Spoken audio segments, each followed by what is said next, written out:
I turn, mirror से मैंने देखा वो बंदे ने ना रेज्यूमे मेरा कचरे के डब्बे में डाल दिया।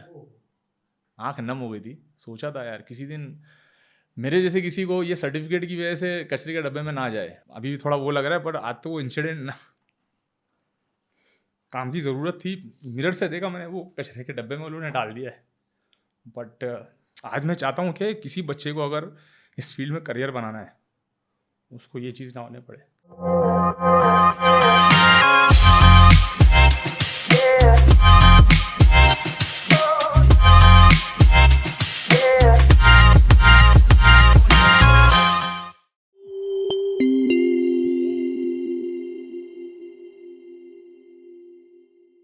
Welcome to the premiere episode of the Parvinder Connection. Today we have a very interesting guest with us, Nasir Kazi. Nasir has been a fitness trainer for the last 20 years, also a consultant to multiple gyms, and he has done all this as a self-made man, starting from a very humble background.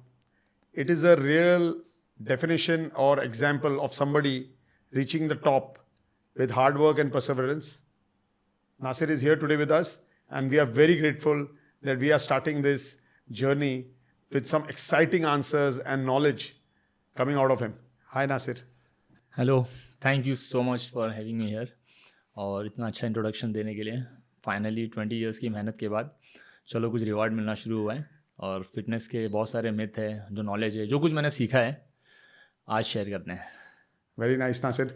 तो नासिर, ये fitness और nutrition एक बहुत wide subject है, और जिस तरीके से आज हम देख रहे हैं, लोग काफ़ी इनमें लोग काफ़ी तरीके से इसको समझ नहीं पा रहे हैं।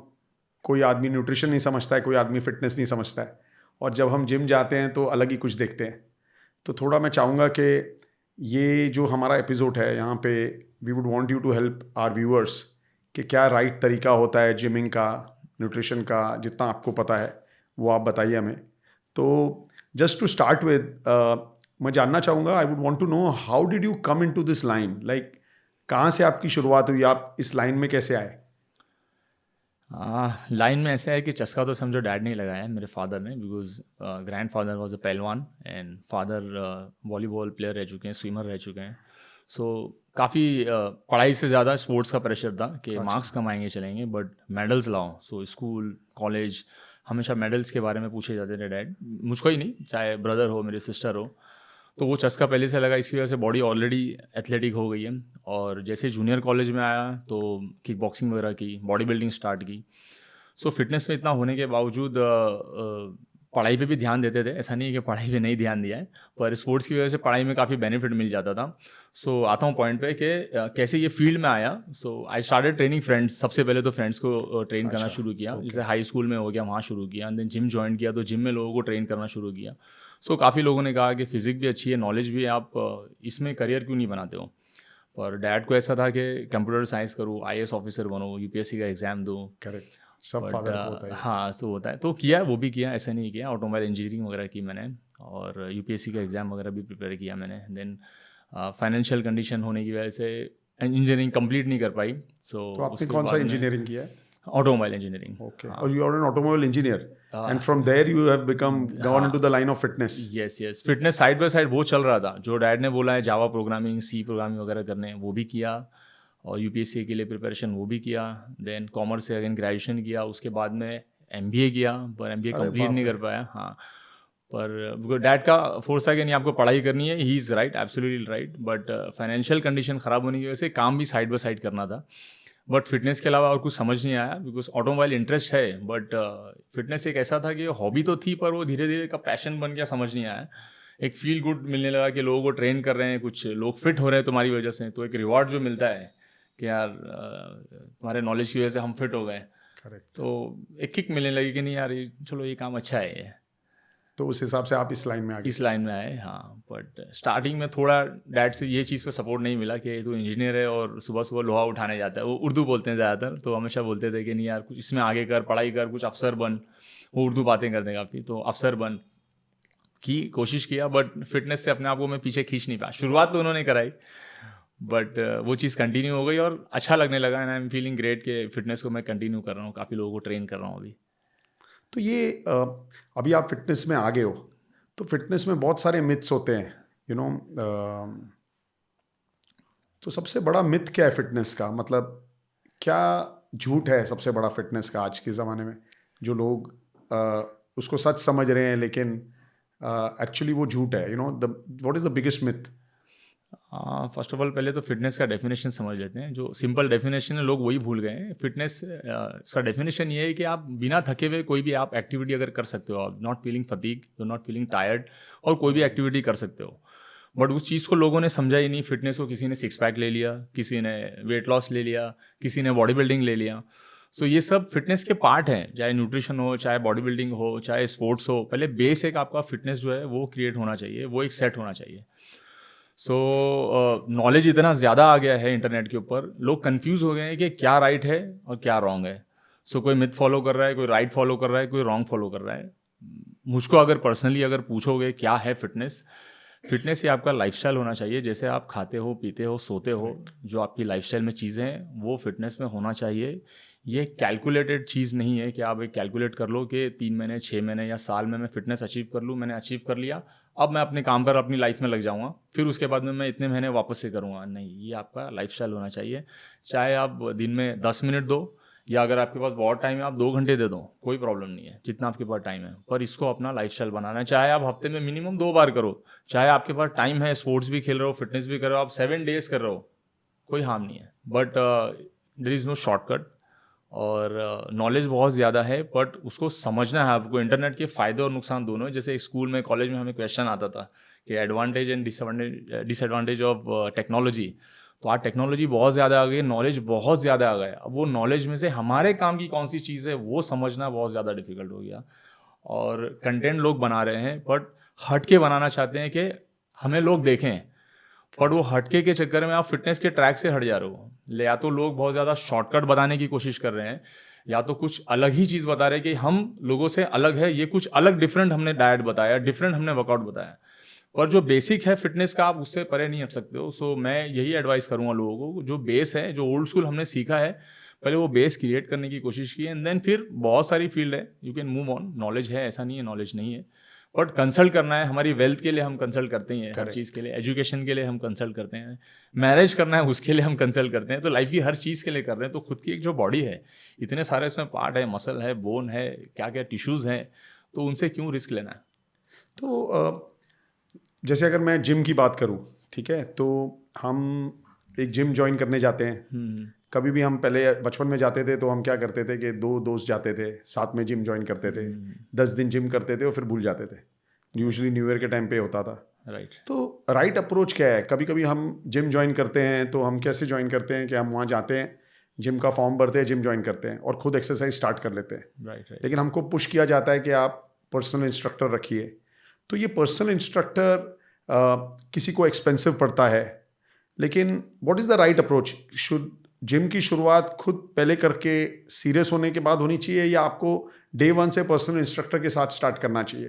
कि मतलब ऑब्वियसली आप मुझे बोलोगे कि आपको गाइडेंस मिलेगा, लेकिन क्या राइट अप्रोच क्या होना चाहिए? सी, एक है नेसेसिटी और एक है लग्जरी। नेसेसिटी ये है कि जिम, उसके लिए आपको, फिटनेस के लिए आपको जिम करना है, चाहे आप घर पे करो या अफोर्ड कर सकते हो या टाइम है तो आप जिम जाओ। पर्सनल ट्रेनिंग थोड़ा लग्जरी में आ जाता है। और पर्सनल ट्रेनिंग ऐसा है कि आप अफोर्ड कर सकते हो तो आपको लेना है, आप आपके फाइनेंशियल कंडीशन के हिसाब से आप चूज़ कर सकते हो, या नॉलेज के हिसाब से आप ट्रेनर ले सकते हो। बट इन जनरल जो मासेस है, ऑब्वियसली वो हर कोई अफोर्ड नहीं कर सकता है कि पर्सनल ट्रेनर रखना है, तो ये ज़रूरी नहीं है। बट उसके पहले ऐसा है कि आपको आपका फिटनेस का असेसमेंट ज़रूरी है कि आप कौन से लेवल पे हो। अगर आपने कोई स्पोर्ट्स प्ले किया है या अगर आप एथलेटिक ऑलरेडी हो तो आपके लिए बहुत ज़्यादा इजी हो जाता है। बट अगर आप फ्रेशर हो तो ऑब्वियसली कन्फ्यूजन होता है कि अब वहाँ जा कर के हम करें क्या। बेसिक नॉलेज गाइडेंस मिलती है जिम में, ऐसा नहीं है। आप कंसल्टिंग करके आप कर सकते हो। उसमें कैटेगरी, अगर आप स्पेशल पॉपुलेशन में फॉल करते हो, कोई इंजरी है, इंटरनल हेल्थ प्रॉब्लम या एक्सटर्नल हेल्थ प्रॉब्लम, तब आपको ऑब्वियसली ट्रेनर चाहिए। लेकिन अगर आपको कोई हेल्थ इश्यूज़ नहीं है तो लोग गाइड करते हैं, आप सिंपली जाकर बोल सकते हो बस we can not afford personal training, but ये हमारा करंट फिटनेस लेवल है, इसके असेसमेंट के हिसाब से आप प्लीज़ हमको गाइड कर दीजिए। बट ऐसे ही बहुत जिम में होता है कि एक बार अगर आपने पर्सनल ट्रेनिंग नहीं ली तो आपके ऊपर फोकस थोड़ा कम होता है जिम के लोगों का, होता है ऐसा लोग, काफ़ी लोग हाँ। कहते हैं, ये क्या रीज़न है? हाँ, होता है, इसीलिए आई थिंक इसमें मैं एक्सपर्ट हूँ और जिम मैनेज कर पा रहा हूँ, बिकॉज़ ये सर्विस इंडस्ट्री है और जिम के जितने ओनर्स हैं, मैनेजर हैं, वो सोचते हैं कि टॉप क्वालिटी इंटीरियर कर दिया, मशीन डाल दिए, अब जिम हमारा चल जाएगा। Correct. And of the day ये सर्विस है और सर्विस यहीं से आती है, आपको ट्रेन करना है। तो आप ऐसे नहीं हो सकते हो कि कमर्शियल के अगर किसी ने पर्सनल ट्रेनिंग लिया है तो ही आप उस पर ध्यान दोगे। ऑब्वियसली उसने मेंबरशिप तो ली है और आपके पास जनरल ट्रेनर्स भी हैं। तो मतलब वो उनका it's their duty that even if you take only a gym membership and not a personal training, Yes, it is the duty of the gym owners to give them all the help that the member wants. yes. But ये usually होता नहीं है, because मैंने देखा है कि अभी अब मैं तो पर्सनल ट्रेनिंग लेता हूँ, लेकिन मैंने देखा है कि हम जिम जाते हैं और जिन्होंने पर्सनल ट्रेनिंग नहीं दी है तो ट्रेनर्स उनकी तरफ देखते भी नहीं है, मतलब स्माइल तो दूर की बात है, they don't even do eye contact. Right. So I have seen people not getting that help. So ये क्यों नहीं, why is it that it is not there? What is the reason for this? हाँ, उसके reason है, inside story आप पूरी निकलवाओगे अब ये चीज़ की मेरे। सो इसमें दोनों की गलती है, मेंबर्स की भी है और ट्रेनर्स की भी है। मेंबर्स को पहले क्लियरली बोल देना चाहिए कि मेरा बजट ये है, मैंने मेंबरशिप ली है, मुझे गाइड कर दो, एक प्लान दे दो, तो आपका मंथली या 2 महीने में एक बार, 3 महीने में एक बार आपका एक प्लान बना सकते हैं और वो चीज़ आप फॉलो कर सकते हो और बेसिक आप ट्रेनर आपको गाइड कर देंगे। You have a right to ask अगर वो चीज़ के लिए वो लोग ना बोल रहे हैं, बिकॉज अगर आपने मेंबरशिप ली है तो एटलीस्ट मंथली आपका एक वर्कआउट प्लान देना ही को चाहिए। गाइड करना है, उसका कोई चार्ज नहीं होगा, आपने मेंबरशिप ली है। और आते हैं ट्रेनर्स पर्सपेक्टिव से, सो इट्स वेरी सैड कि अब जैसे आपने स्टार्टिंग में इंट्रोडक्शन पूछा तो मैंने एजुकेशन वगैरह बताया, बहुत कम लोग हैं जो इतने एजुकेटेड हैं और ये फील्ड के अंदर उन्होंने अपना करियर बनाया है। एग्जाम्पल, डैड ने पूरी लाइफ मुझे कहा कि आप स्पोर्ट्स में करो, लेकिन जब करियर की बात आई तो ही वॉज लाइक नहीं, इसमें करियर शायद नहीं है। सो कोई नहीं चाहता है कि अगर उसका बच्चा एजुकेशन अच्छा है, सब कुछ है और वो ट्रेनर बने। करेक्ट. सो उसमें कहीं हमारी गलती भी है एज अ ट्रेनर कि हमने वो फिटनेस में फील्ड में वो रिस्पेक्ट अचीव नहीं की है। सो जैसे आपने कहा कि ट्रेनर्स तो ध्यान भी नहीं देते हैं, सो हमारा काम है उनको गाइड करना है। So it is not necessary कि जितने मेंबर्स आ गए वो सबके सब पर्सनल ट्रेनिंग लें और जिसने पर्सनल ट्रेनिंग नहीं लिया है तो उनके तरफ हम देखेंगे भी नहीं, वो भी इंसान है, उन्होंने पे किया हुआ है। सो हम ट्रेनर्स की ड्यूटी है कि उनको आप गाइड कर दो। आई थिंक सबसे पहले एक स्माइल तो करना चाहिए हर मेंबर को, of course, weather he is your trainee और नो, हाँ, एक स्माइल तो होना ही चाहिए सुबह आते ही जिम.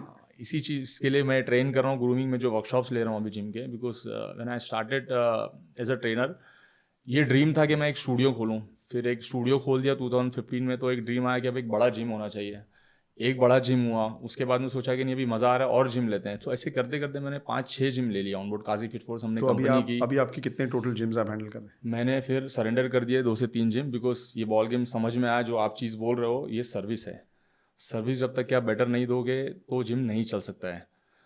और मुझे ये समझ आया कि सर्विस में ट्रेनर्स को ट्रेन करना बहुत ज़रूरी है। जिम तो मैं ले लूँ पर वो अकेले आदमी का काम नहीं है। सो फिर मैंने 2 से 3 जिम सरेंडर कर दिए। अभी 2 जिम है, उसकी एक टीम है, वो टीम देखती है, और बाकी सब जिम में अभी मैं सिर्फ वर्कशॉप लेता हूँ और कंसल्टिंग करता हूँ कि कैसे मेंबर्स को हैंडल करना है। बिकॉज जिम ऐसा है कि वन टाइम सेटअप, सिर्फ आपने इक्विपमेंट सेट कर दिए, इंटीरियर कर दिए, जैसे मैंने पहले कहा वैसा नहीं है। मेंटेनेंस है, हाइजीन है, ट्रेनर्स का ग्रूमिंग चाहिए, ये जिम ओनर समझते ही नहीं है। वो सोचते हैं हमने सब कुछ टॉप डाल दिया है। पर टेक्नोलॉजी इतनी आने के बाद में ट्रेनर से ज़्यादा मेंबर्स को नॉलेज अपग्रेड होता जा रहा है, बिकॉज इंटरनेट पे सब कुछ अवेलेबल है। करेक्ट. और ट्रेनर का जब लोग सोते रहते हैं, ट्रेनर की ड्यूटी स्टार्ट होती है। करेक्ट. 5 बजे से उठना है, 6 बजे से उसका ड्यूटी है। करेक्ट. और कुछ लोग शाम तक काम करते हैं, तो वो कब अपने नॉलेज को अपग्रेड करेंगे? और बेसिक सैलरी इसमें बहुत ही ज़्यादा कम होती है। तो इनकम जो है मेन एड ऑन है वो पर्सनल ट्रेनिंग से है। करेक्ट. बट पर्सनल ट्रेनिंग जब तक नहीं आएगी जब तक आपके पास में नॉलेज नहीं है। और नॉलेज गेन करने के लिए इनके पास टाइम ही नहीं है कि खुद पे कब टाइम दे, फैमिली पे कम टाइम दे, तो एंड ऑफ द डे वो करियर डेवलप ही नहीं हो पाता है। पर मेन मुद्दा ये है कि आपको नॉलेज तो गेन करना ही करना है। तो जब तक कि वो अपग्रेड नहीं करोगे, ना ही इसमें रिस्पेक्ट मिलेगी, ना ही आपका करियर बेटर हो पाएगा। सो ट्रेनर से ज़्यादा स्पीड में मेंबर्स का नॉलेज अपग्रेड होता जा रहा है, because they have time study करने के लिए। तो जब वो आके सवाल पूछते हैं तो उनका जवाब देने आता ही नहीं है। एवरी डे कुछ ना कुछ नया आ रहा है फिटनेस के अंदर। आप देखो, चाहे वो वर्कआउट प्लान हो, चाहे डाइट हो, चाहे मशीनरीज हो, गैजेट रहने दो, बहुत सारी चीज़ें आ रही है। आप फिटनेस को ट्रैक कर सकते हो, ट्रेनर्स को वो चीज़ नॉलेज ही नहीं है। So tell me something like when you want to be a chartered accountant, you do give an exam of CA. When you want to be an engineer, you give an exam of engineer. तो fitness में आज समझ लीजिए हज़ारों gym होंगे. So all these gyms where there are personal trainers, what kind of course is a valid course that we should look at?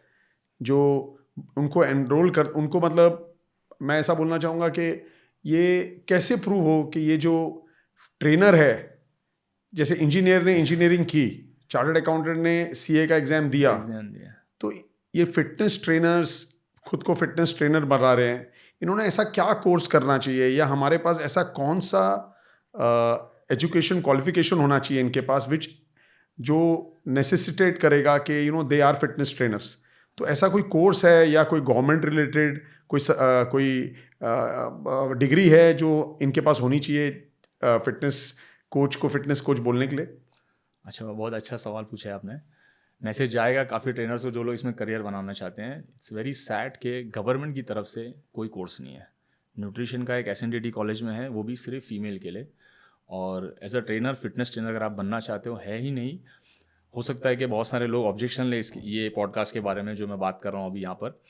बहुत सारे academies है वर्ल्ड वाइड, इंडिया में भी बहुत सारे हैं, but they are just selling certificate. Private body बहुत सारे हैं, वो कंट्रीज के मैं नाम नहीं These are not approved by the government of India or they are not like legitimate. Very sad. और अगर आप इस पे आवाज़ उठाने जाते हो तो बहुत बड़े बड़े लोग इन्वॉल्व है, ऑब्जेक्शन लिया जाता है. वेरी सैड कि गवर्नमेंट अप्रूवल ऐसी कोई एकेडमी नहीं है. जितने भी है वो प्राइवेट बॉडी है, और प्राइवेट बॉडीज़ ने सर्टिफिकेशन का कॉस्ट इतना ज़्यादा हाई कर दिया है कि it's goes up to 80,000 1 lakh rupees. Charge करो, कोई इशू नहीं है, आप चार्ज करो, बट आपको एंड ऑफ द डे सिर्फ सर्टिफिकेट मिल रहा है.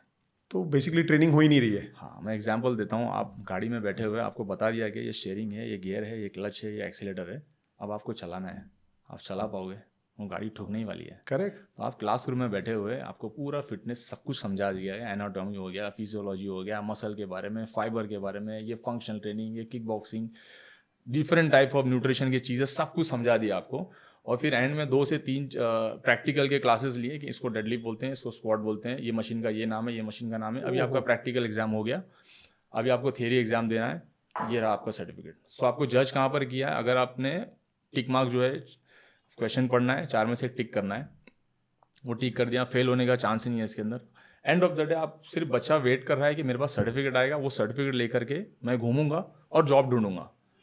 तो अब ये बिजनेस ऐसा हो गया है कि जो कंट्री का बड़े से बड़ा एफिलिएशन लिया हुआ है, मतलब मुझे ये कंट्री में मिल जाएगा. अगर आप देखोगे इंडिया में हार्डली टोटल में से 5% भी मैं ज़्यादा बोल रहा हूँ जो लोग फिटनेस का ये कोर्सेस करके इंडिया के बाहर जाके अपना करियर परस्यू करते हैं. बिकॉज पहले मैंने आपसे कह दिया कि हार्डली बहुत से एजुकेटेड लोग हैं जो ये फील्ड में करियर बना रहे हैं, उतना एजुकेशन है नहीं. तो अगर यहाँ से सर्टिफिकेट किसी वो ले भी लेते हैं, तो किसी और कंट्री में जाते भी है, तो एज अ सक्सेसफुल ट्रेनर और परसेंटेज कम हो जाता है, बिकॉज वो स्पॉटर बन के रह जाते हैं. बिकॉज कम्युनिकेशन जब यहीं नहीं आ पा रहा है लोकल हमारी लैंग्वेज में, तो बाहर तो वो पॉसिबल नहीं है. But they are selling certificate, selling ही बोलूँगा, रफ मैं बोल रहा हूँ, बट यही फैक्ट है. They are selling, they are making the business कि ये सर्टिफिकेट है, आपको ये कंट्री में जॉब मिल जाएगा. वो कंट्री में जाता कोई नहीं है, और अगर जाते भी हैं तो एज अ स्पॉटर काम करके वापस आ जाते हैं. तो इसका मतलब ये काफ़ी, this is quite dangerous, right? Because you are relying upon a person who is telling you to do a certain step, and we are not sure that he understands that step himself. Yes.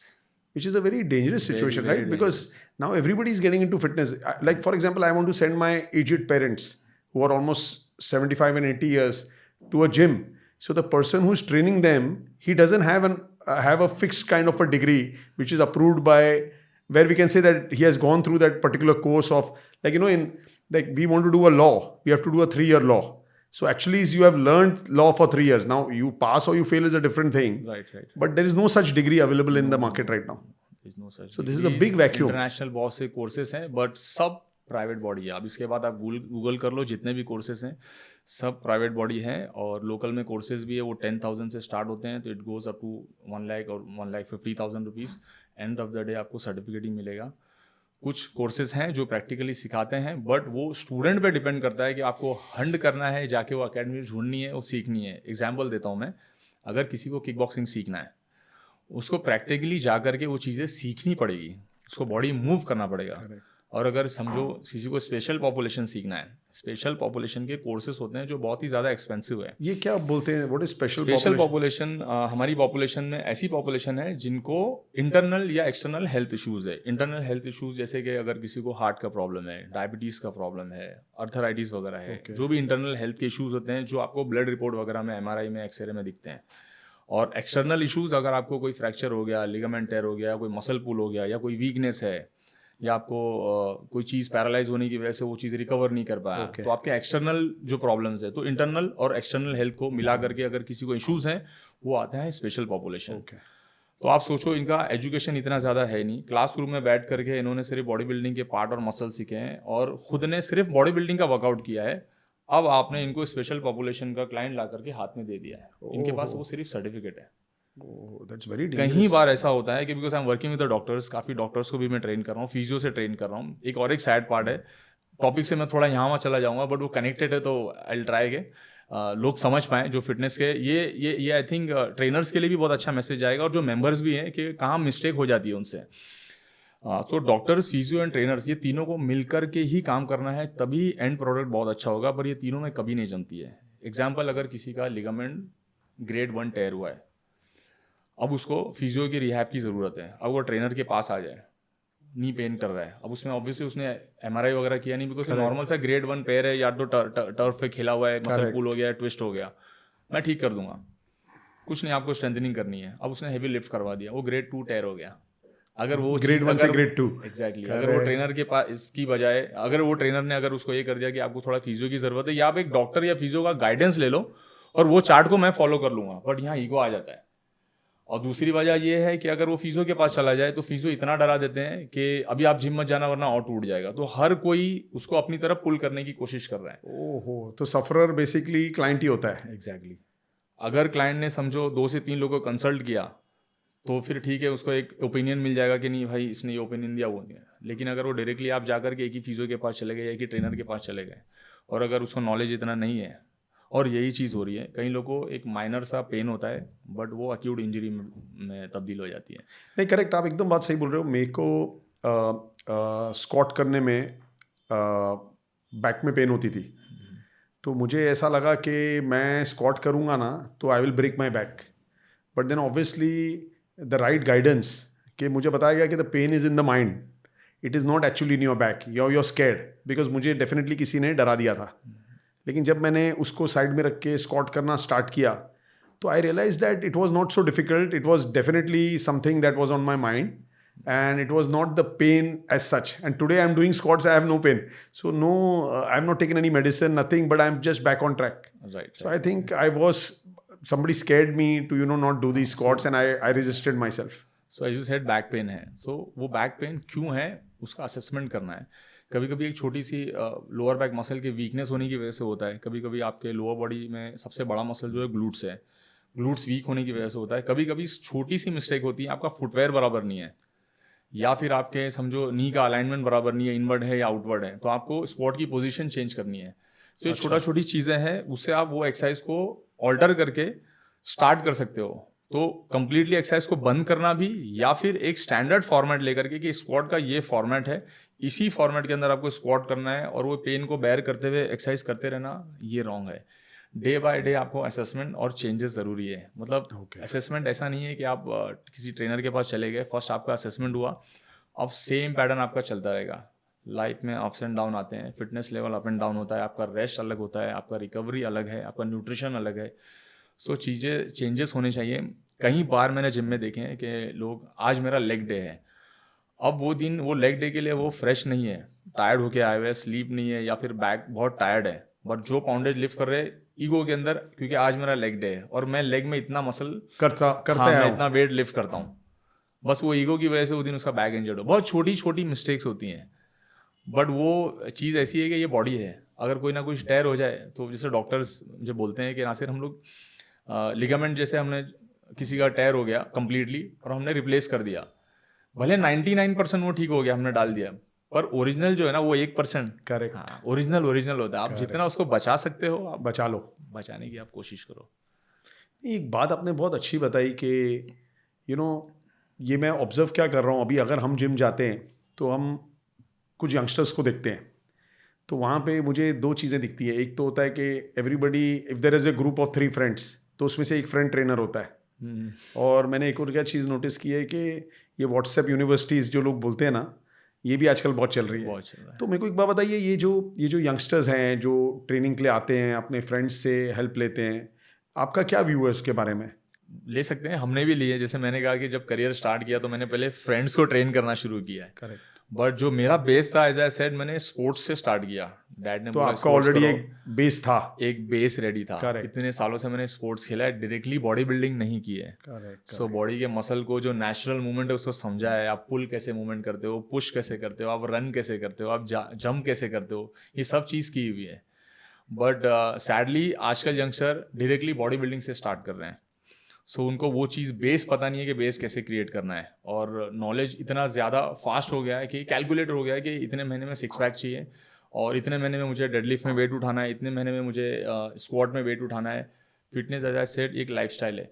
ये चीज़ wrong नहीं है। Example, अगर किसी को career body building में बनाना है, obviously वो उसके लिए है। किसी को स्पोर्ट्स में बनाना है तो उसको पता है कि इतने टाइम के बाद में उसे परफॉर्म करना है, तो वो चीज़ कैलकुलेटेड एग्री करते हैं। उसके पीछे एक कोच है, उसकी लाइफ उस पर लगी हुई है, और अगर वो स्पोर्ट्स में जीतेगा तो उसका करियर और सब कुछ है। करेक्ट। तो वो राइट है, मैं उसके अगेंस्ट नहीं हूँ। बट जनरल पॉपुलेशन और एक स्पोर्ट्स या बॉडी बिल्डिंग की पॉपुलेशन टोटली डिफरेंट है। बॉडी बिल्डिंग फिटनेस का एक पार्ट है, फिटनेस नहीं है। अच्छा। ओह, सो बहुत- body building is a part of fitness, it is not fitness. Yes yes. Very interesting. पर सैडली ये लोग डायरेक्टली बॉडी बिल्डिंग स्टार्ट कर रहे हैं। आप जिम में जाओ, मैक्सिमम में आपको ये सवाल होगा, आज क्या मार रहा है। अच्छा। आप हमेशा यही सवाल सुनोगे जिम में, आज क्या मार रहा है। तो कोई बोले आज मैं चेस्ट मार रहा हूँ, आज मैं बैक मार रहा हूँ। ये बॉडी बिल्डिंग के रिलेटेड है। I never do that. When I used to do body building, तब वो टाइम पे किया, बिकॉज एक एक मसल को आपको स्टेज पे शो करना है और उस पर मार्क्स हैं, चाहे वो चेस्ट हो, चाहे बैक हो, चाहे क्वाड्राइसेप्स हो, चाहे एब्स हो। Correct. वो मार्क्स काउंट हो गया, आपको आप विनर डिसाइड होते हो, आपका फैट परसेंटेज हो गया। But day to day life में रेगुलर बेसिस में आपको, जैसे मैंने कहा कि आप बिना थके कोई एक्टिविटी कर रहे हो, वो चीज़ है। आपको किसी के मार्क्स नहीं मिलने वाले कि आपका चेस्ट कितना बड़ा है, शोल्डर कितना बड़ा है। आपको एक प्रोपोर्शनल बॉडी रेडी करनी है। बट जो चीज़ के आपको उतना परफॉर्म नहीं करना है, स्टेज पे दिखाना नहीं है, वो रिलेटेड में आप एक मसल को इतना ज़्यादा ट्रेन कर रहे हो, कोई पॉइंट नहीं है। ये मैसेज देना चाहता हूँ कि एक अच्छा स्ट्रक्चर, एक एस्थेटिक लेके आज भी मैं घूम रहा हूँ 42 एज में, और मैं ये सिंगल बॉडी पार्ट और ये जो सिस्टम है मैंने कभी नहीं किया है। उसका रीज़न ये है कि मैं बहुत लकी हूँ कि स्पोर्ट्स और मार्शल आर्ट से मेरा बैकग्राउंड स्टार्ट हुआ, जो मेरा बेस है। शायद अगर मैंने स्टार्ट ही बॉडी बिल्डिंग से किया होता तो आज मैं भी वहीं होता। तो एक बात बताइए, आजकल ये जो हमारे अभी हम जिम में मैं जाता हूँ तो उसको वो डेडलिफ्ट बोलते हैं। डेडलिफ्ट, तो मैंने काफ़ी वीडियोस विराट कोहली के देखे हैं, वो डेडलिफ्ट करते हुए। हमारे जिम में भी लड़के डेडलिफ्ट करते हैं। तो ये सही है आपके हिसाब से, ये इस टाइप का डेडलिफ्ट, या ये जो हमारे प्रोफेशनल एथलीट्स कर रहे हैं, and these people are not athletes, the people in the gym, they are just coming for fitness or bodybuilding, so is it right according to you? Right तो नहीं है। मैं पूरा एक्सप्लेन करता हूँ कि क्यों, क्या वजह है डेडली, पहली बात ये लोग करते क्यों है करके। Correct. आप अगर गूगल करोगे कि कैसे बॉडी बिल्ड करनी है, तो वहाँ ये आएगा कि आपका टेस्टोस्टेरोन हाई होना चाहिए। और अगर आप गूगल करोगे कि आपको टेस्टोस्टेरोन बिल्ड करने के लिए कौन सी एक्सरसाइज करनी है, टॉप रैंकिंग में आपको आएगा डेडलिफ्ट। आई एग्री, सब पावर मूवमेंट, उसमें पावर मूवमेंट है, कंपाउंड मूवमेंट है, आइसोलेशन मूवमेंट है, प्लायोमेट्रिक मूवमेंट है। जैसे विराट कोहली ने आपने कहा, वो बहुत काफ़ी प्लायोमेट्रिक मूवमेंट हो गया, पावर मूवमेंट है, स्नैच है, क्लीन प्रेस है। उसके मैंने इंटरव्यू देखा था, आई थिंक उसके ट्रेनर का, कि जब विराट ने स्टार्ट किया था तो इनिशियल 3, 4, 5 साल तो सेम एक्सरसाइज ही उसको दी थी। मतलब ये डेडलिफ्ट, चाहे वो स्नैच हो, चाहे डेडलिफ्ट हो, तो जो भी उसने बेस सीखा है, लाइट वेट से सेम एक्सरसाइज डेली करना है और घर जाना है। कोई और अगर किसी को बोल दिया जाए आपको इतने साल तक आपको सेम एक्सरसाइज करनी है और घर जाना है, आप बोलोगे ये क्या है।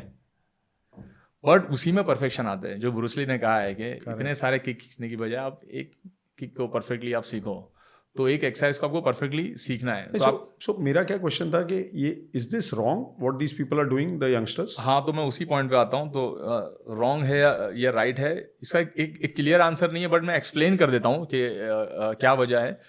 सो बेनिफिट गूगल से समझ लिए, टेस्टोस्टेरोन की एक वो चीज़ आ जाती है। एक आता है कि इसने फला ने इतना वेट उठाता है डेडलिफ्ट में, तो मुझे उठाना है। बट पर्टिकुलर उसके बहुत बड़े फायदे एज सच नहीं है। अगर आप बॉडी बिल्डिंग में या पावर लिफ्टिंग के अंदर है, आपको वहाँ पर परफॉर्म करना है डेडलिफ्ट, करेक्ट, या अगर आप स्टेज के ऊपर बॉडी शो करनी है तो वो लोअर बैक का आपको मसल शो करना है, टू डेवलप दैट मसल आपको डेडलिफ्ट करना है। बट रेगुलर बेसिस में एक प्रैक्टिकल में इन जनरल लैंग्वेज में पूछूंगा, आप डेडलिफ्ट पोजीशन में कौन सी चीज़ इतनी हैवी आप डे टू डे लाइफ में उठाते हो? क्या आपका बैग इतना हैवी है, या आपका शूज़ इतना हैवी है, या जो भी चीज़ आप डे टू डे लाइफ में कर रहे हो क्या वो इतना हैवी है? वो नहीं करेक्ट है, नहीं है। नहीं है। टाउन के एक बहुत बड़े डॉक्टर हैं, मेरे एक फ्रेंड का भी हुआ था बैक का इशू, सेम स्क्वाड जैसे मैंने कहा कि ट्रैवल करके आया था, 2 दिन का ट्रैवल था, एंड देन उसने लेग वर्कआउट किया, फेंटेड, हॉस्पिटलाइज करके उसे डॉक्टर के पास लिया। डॉक्टर सेड के क्या किया था? तो बोले डेडलिफ्ट। मेरा फेवरेट एक्सरसाइज है सर। सोचा कि बहुत बताएंगे बहुत अच्छी एक्सरसाइज है ये, वो तो मेरे को भी बोलेगा कि देख डेडलिफ्ट के फायदे। डायरेक्टली ही सेड, बहुत पेशेंट दिए मुझे उसने बहुत पेशेंस दिए, बहुत सारे पेशेंट दिए। सो डेडलिफ्ट इज अ हाँ, he was a spine surgeon, हाँ ऑर्थोपेडिक सर्जन। ही सेड कि इतने पेशेंट मिलते हैं और मैक्सिमम यही जिम वाले जितने होते हैं डेडलिफ्ट किया सर, मेरा L4 गया, L5 गया, S1 गया। सो डेडलिफ्ट पावर मूवमेंट है, आई एग्री, बट वो परफॉर्म करने के लिए पहले आपका बेस रेडी होना चाहिए, उसकी उतनी आपकी स्ट्रेंथ होनी चाहिए। और वो एक्सरसाइज करने के बाद, जैसे हम सब जानते हैं कि एक्सरसाइज जब हम करते हैं बॉडी कैटाबॉलिज्म में जाती है, हम मसल ब्रेक करते हैं, रिपेयर तो बाद में होता है। तो आप जो एक्सरसाइज परफॉर्म कर रहे हो उसके बाद उसको रिपेयर करने के लिए आप क्या कर रहे हो, आपका रेस्ट कैसा है, न्यूट्रिशन कैसा है। एग्जाम्पल अभी मैं अपनी लाइफस्टाइल अगर बताता हूँ तो सुबह 6 बजे से लेकर रात के 11 बजे तक मुझे भागना है, ऑन द टो मुझे भागना है, चाहे वो बाइक पे हो, ट्रेन करना है क्लाइंट को, आई एम स्टैंडिंग और मैं हैवी डेडली परफॉर्म कर रहा हूँ। क्या मैं इतने ट्रेनिंग इतने काम कर पाऊंगा? नहीं पॉसिबल है, बिकॉज उतना रेस्ट है ही नहीं। और आपकी बॉडी तो एक्चुअली लग भी रही है, अच्छी है ये, विदाउट डूइंग दिस तो डेडलिफ्ट। उसके ऑप्शंस है, बैक एक्सटेंशन है, बहुत सारी चीज़ें वो एक्सरसाइज आप कर सकते हो। तो इट इज़ नॉट नेसेसरी। मैं सब यंगस्टर को मैसेज देना चाहूँगा कि डेडलिफ्ट ज़रूरी नहीं है। आपको फॉर्म सीखना है, करना है, मॉडरेट वेट में आप कर सकते हो। मैं ये नहीं कर रहा हूँ कि उसको बंद कर दो या उसको ना कर दो। कंपाउंड मूवमेंट है, पॉस्चर्स के लिए भी अच्छा है, आप लाइट वेट में कर सकते हो। बट हैवी पर्सनल PR बढ़ाने के लिए कि मेरा इतना PR है, मैंने इतना वेट लिफ्ट करता हूँ, या फिर सोशल मीडिया पे मुझे वीडियो डालना है कि मैंने इतना वेट लिफ्ट किया है, या फिर कोई इंप्रेस हो जाए कि मैं इतना वेट लिफ्ट करता हूँ, don't do that. In fact I would say जो ओल्ड स्कूल हमारे टाइम पे हम लोग फ्री हैंड एक्सरसाइज करते थे, पहले कैलिस्थेनिक्स से ही स्टार्ट हुआ था। तो कैलिस्थेनिक्स इज माय फेवरेट। आप बॉडी वेट यूज करके आप लगाओ, बिकॉज पहले शर्त लगती थी जिम में। आई एम टॉकिंग अबाउट 99, 98, 2000 के टाइम पे कि कौन कितने पुलअप करता है। सो आई स्टिल रिमेंबर, मेरा रिकॉर्ड है 68 पुलअप का। अभी भी कोई बिलीव नहीं करता, बिकॉज वो टाइम पे कैमरा नहीं थे, स्मार्टफोन नहीं थे। सो 1 सेट स्ट्रेट बार 65, 68 पुलअप्स। आज किसी को पूछो आप 15 पुलअप के ऊपर कोई नहीं मार पाए body weight pullup. And that is like a very big number already. 68 is like really big, huh? Big number. So V shape body बनी हुई है, हर कोई पूछता है कि सर ये वी शेप का राज बताओ। I said pullup. अब वो सोचते हैं कि कुछ अच्छा स्पेशल एक्सरसाइज बताओ, बट नहीं Some है, machine. मैंने उसी से बिल्ड किया हुआ है कि कुछ अलग सी एक्सरसाइज बताइए कि आपका बिल्ड हुआ है। पुलअप मैंने वही किया है, उसी से बैक बिल्ड हुआ है। तो अभी आप फिटनेस की बात कर रहे थे, there are lot of people who get heart attacks in the gym, या प्रॉब्लम्स हो जाती हैं। What is the reason for that? मतलब do you think that either lack of sleep और स्ट्रेस, और he is done the wrong exercise और something like that? What do you think could be the reason for that? Lack of sleep और stress तो है ही, but as I said कि लोग एक दूसरे को देख करके जो इंटेंसिटी समझ नहीं पा रहे हैं कि उनका फिटनेस लेवल क्या है। फिटनेस को ईगो में नहीं करना है। और सबसे पहली बात, अगर ये हार्ट अटैक्स होते भी हैं तो उसकी वजह ये है कि जो फ्रेशर है, कभी किसी ने पास में किया नहीं है, बहुत गैप हो गया है, या कोई हेल्थ के इश्यूज़ आ गए, अगर किसी को बॉर्डर लाइन कोलेस्ट्रॉल आ गया, या फिर शुगर का, डायबिटीज़ वगैरह का प्रॉब्लम आ गया। सो हर कोई ये बोलता है वेट कम कर लो, हेल्थ बेटर हो जाएगी। बट आप हेल्थ को बेटर करने के लिए सिर्फ वेट लॉस करने के चक्कर में जल्दी में भाग रहे हो कि इतने कम टाइम में मुझे इतना वेट लॉस करना, मैं फिट हो जाऊंगा। तो वैसा नहीं है, बिकॉज हार्ट की कंडीशन वगैरह जो है, तो I think I would advise के सब जिम वालों को, जो मैं अपने दोनों ब्रांच पे करता हूँ, आपको ब्लड प्रेशर मॉनिटर रखना है। आपको मेंबर्स को पूछना है कि पास में आपने कब वर्कआउट किया है। अगर उसने लास्ट 4-6 महीने में कुछ नहीं किया और आपको लग रहा है वो ओवर वेट है, या उसका फिटनेस लेवल बेटर नहीं है, या फिर अगर समझो उसका बॉडी लैंग्वेज से आपको बहुत बेटर लग रहा है, लेकिन फर्स्ट सेशन में ट्रेनर्स को बोलो कि उन पर नज़र रखे कि उनका फिटनेस लेवल क्या है। अगर आपको लग रहा है कि नहीं, बॉडी लैंग्वेज फिट लग रहा है but he is not fit on the floor while doing exercise, आपको उनको ब्लड टेस्ट, उनके ब्लड रिपोर्ट्स पूछने हैं कि पास में कब किया है। कभी आपके लाइफ में ऐसा हुआ है where you seen a heart attack? क्या होता है, क्या एग्जैक्टली उस फेज में when a person goes into heart attack? मतलब बॉडी कंपोजर कुछ चेंज होता है? यस, CPR की ट्रेनिंग होती है, जो जितने भी लोग ट्रेनर्स कोर्स करते हैं उसमें CPR का पार्ट भी है। और इन जनरल भी हर 6 महीने या साल में हर जिम वालों को एक CPR का रखना चाहिए कि इमरजेंसी में अगर किसी को हार्ट अटैक वगैरह हो जाए तो आपको ऐसी सिचुएशन में क्या करना है, कैसे क्लाइंट को टैकल करना है। और इमरजेंसी में जो आपका मेडिसिन बॉक्स वगैरह है उसमें सॉर्बिटेक्स वगैरह जो मेडिसिन है वो रखनी है। कहीं पर आपका शुगर लेवल ड्रॉप होने की वजह से फेंट होकर के लोग गिरते हैं मेंबर में, हमने काफ़ी टाइम पे जिम में देखा हुआ है, तो आपको ग्लूकोन डी वगैरह रखना है। और अगर किसी को डायबिटीज़ वगैरह है तो एम्प्टी स्टमक वर्कआउट नहीं करना है। ये सब बेसिक चीज़ें हैं जो ट्रेनर्स को पता होनी चाहिए। मेंबर ये सब ध्यान नहीं रखते हैं, और या फिर क्रैश कोर्स डाइट वगैरह शॉर्टकट में इतना वेट कम करना है तो लोग वो चीज़ फॉलो करते हैं, बट हेल्थ से रिस्क है, इस वजह से भी हार्ट अटैक होते हैं। और मेन आर्ग्यू इस बात का होता है कि बहुत से मेंबर्स आर्ग्यू करते हैं कि चलो सर समझ लिया कि ओवरवेट है, पास में कोई स्पोर्टिंग एक्टिविटी नहीं किया, उसको हार्ट अटैक आ गया। फिट लोगों को आ रहा है तो क्या है, काफी एक्टर को हो जाता है कि देख रहे हैं कि भाई अभी तक तो बोले लास्ट वीक तक तो वो फिटनेस में था, 35 से 50 ईयर्स के लोगों को यंग बहुत एज हो में भी रहा है। आ रहा है कि सर वो तो पूरा रेगुलर कर रहा था, उसको ट्रेडमिल पे चलते चलते हार्ट अटैक आ गया और गिर गया, उसने is तो the कभी reason बंद ही for नहीं that? किया, उसका वेट वाइज भी परफेक्ट है, फैट परसेंटेज भी प्रॉपर है, डाइट पूरा प्रॉपर है, सब कुछ है। उसमें मल्टीपल 2-4 चीज़ें हैं। सबसे पहला आता है हेरिडिटी में अगर आपको कोई इश्यूज है तो इट इज़ नॉट नेसेसरी कि आप पूरे कंप्लीटली फिट हो और अंदर में कोई प्रॉब्लम ना हो। अगर हेरिडिटी में अगर किसी को हार्ट का इशू आ रहा है या शुगर का अगर इशू है, पैनक्रिया अगर काम ही नहीं कर रहा है, आप कितने भी फिट हो, इंसुलिन वो प्रोड्यूस ही नहीं कर रहा है, करेक्ट। तो टाइप 1 डायबिटीज़ होता है, टाइप 2 डायबिटीज़ होता है। तो वो रियलिटी चेक आपको ज़रूरत है कि क्या इश्यूज़ है। तो एक तो ये इश्यूज़ आ गए, अगर हेरिडिटी में कोई इशू है वो आपको रियलिटी चेक ज़रूरी है कि आपको क्या है, उसको एक्सेप्ट करना है और आपका ट्रेनिंग प्रोग्राम वो हिसाब से आपको करना है। करेक्ट। पहला ये आ गया। सो फिट लोगों को जो हार्ट अटैक वगैरह, तो दूसरा ये आता है कि समझो आपको कोई हेल्थ इश्यूज नहीं है, आप परफेक्टली फाइन हो, हेरिडिटी में भी कोई प्रॉब्लम नहीं, सब कुछ अच्छा चल रहा है। यहाँ पर आपको आता है stress, anxiety, depression. It is not necessary कि फिट लोगों को एंजाइटी, स्ट्रेस या डिप्रेशन नहीं होता है। एक pain management, stress management, time management, ये सब चीज़ कोई नहीं करता है आजकल। बस लाइफ चल रही है, कोई पैसे के पीछे भाग रहा है, कोई अपने करियर के पीछे भाग रहा है। सो वो चीज़ का थोड़ा पॉज, रियलिटी चेक आप एवरी डे नहीं तो एटलीस्ट वीक में एक बार वीकेंड के ऊपर बैठो कि मैं जो लाइफ जी रहा हूँ मैं कहाँ जा रहा हूँ, मैं अपनी खुद की बॉडी के साथ क्या कर रहा हूँ, मैं अपने माइंड के साथ में क्या कर रहा हूँ, मैं फैमिली को टाइम दे पा रहा हूँ नहीं दे पा रहा हूँ। एटलीस्ट वीक में एक बार, लोग बोलते हैं कि एवरी डे सोचो, मैं बोलता हूँ भाई वीकेंड के अंदर 1 घंटा निकाल दो। आप 20 मिनट भी निकाल दोगे ना, पूरा वीक में आपका क्या है, आपने क्या किया है, आपको समझ में आ जाएगा।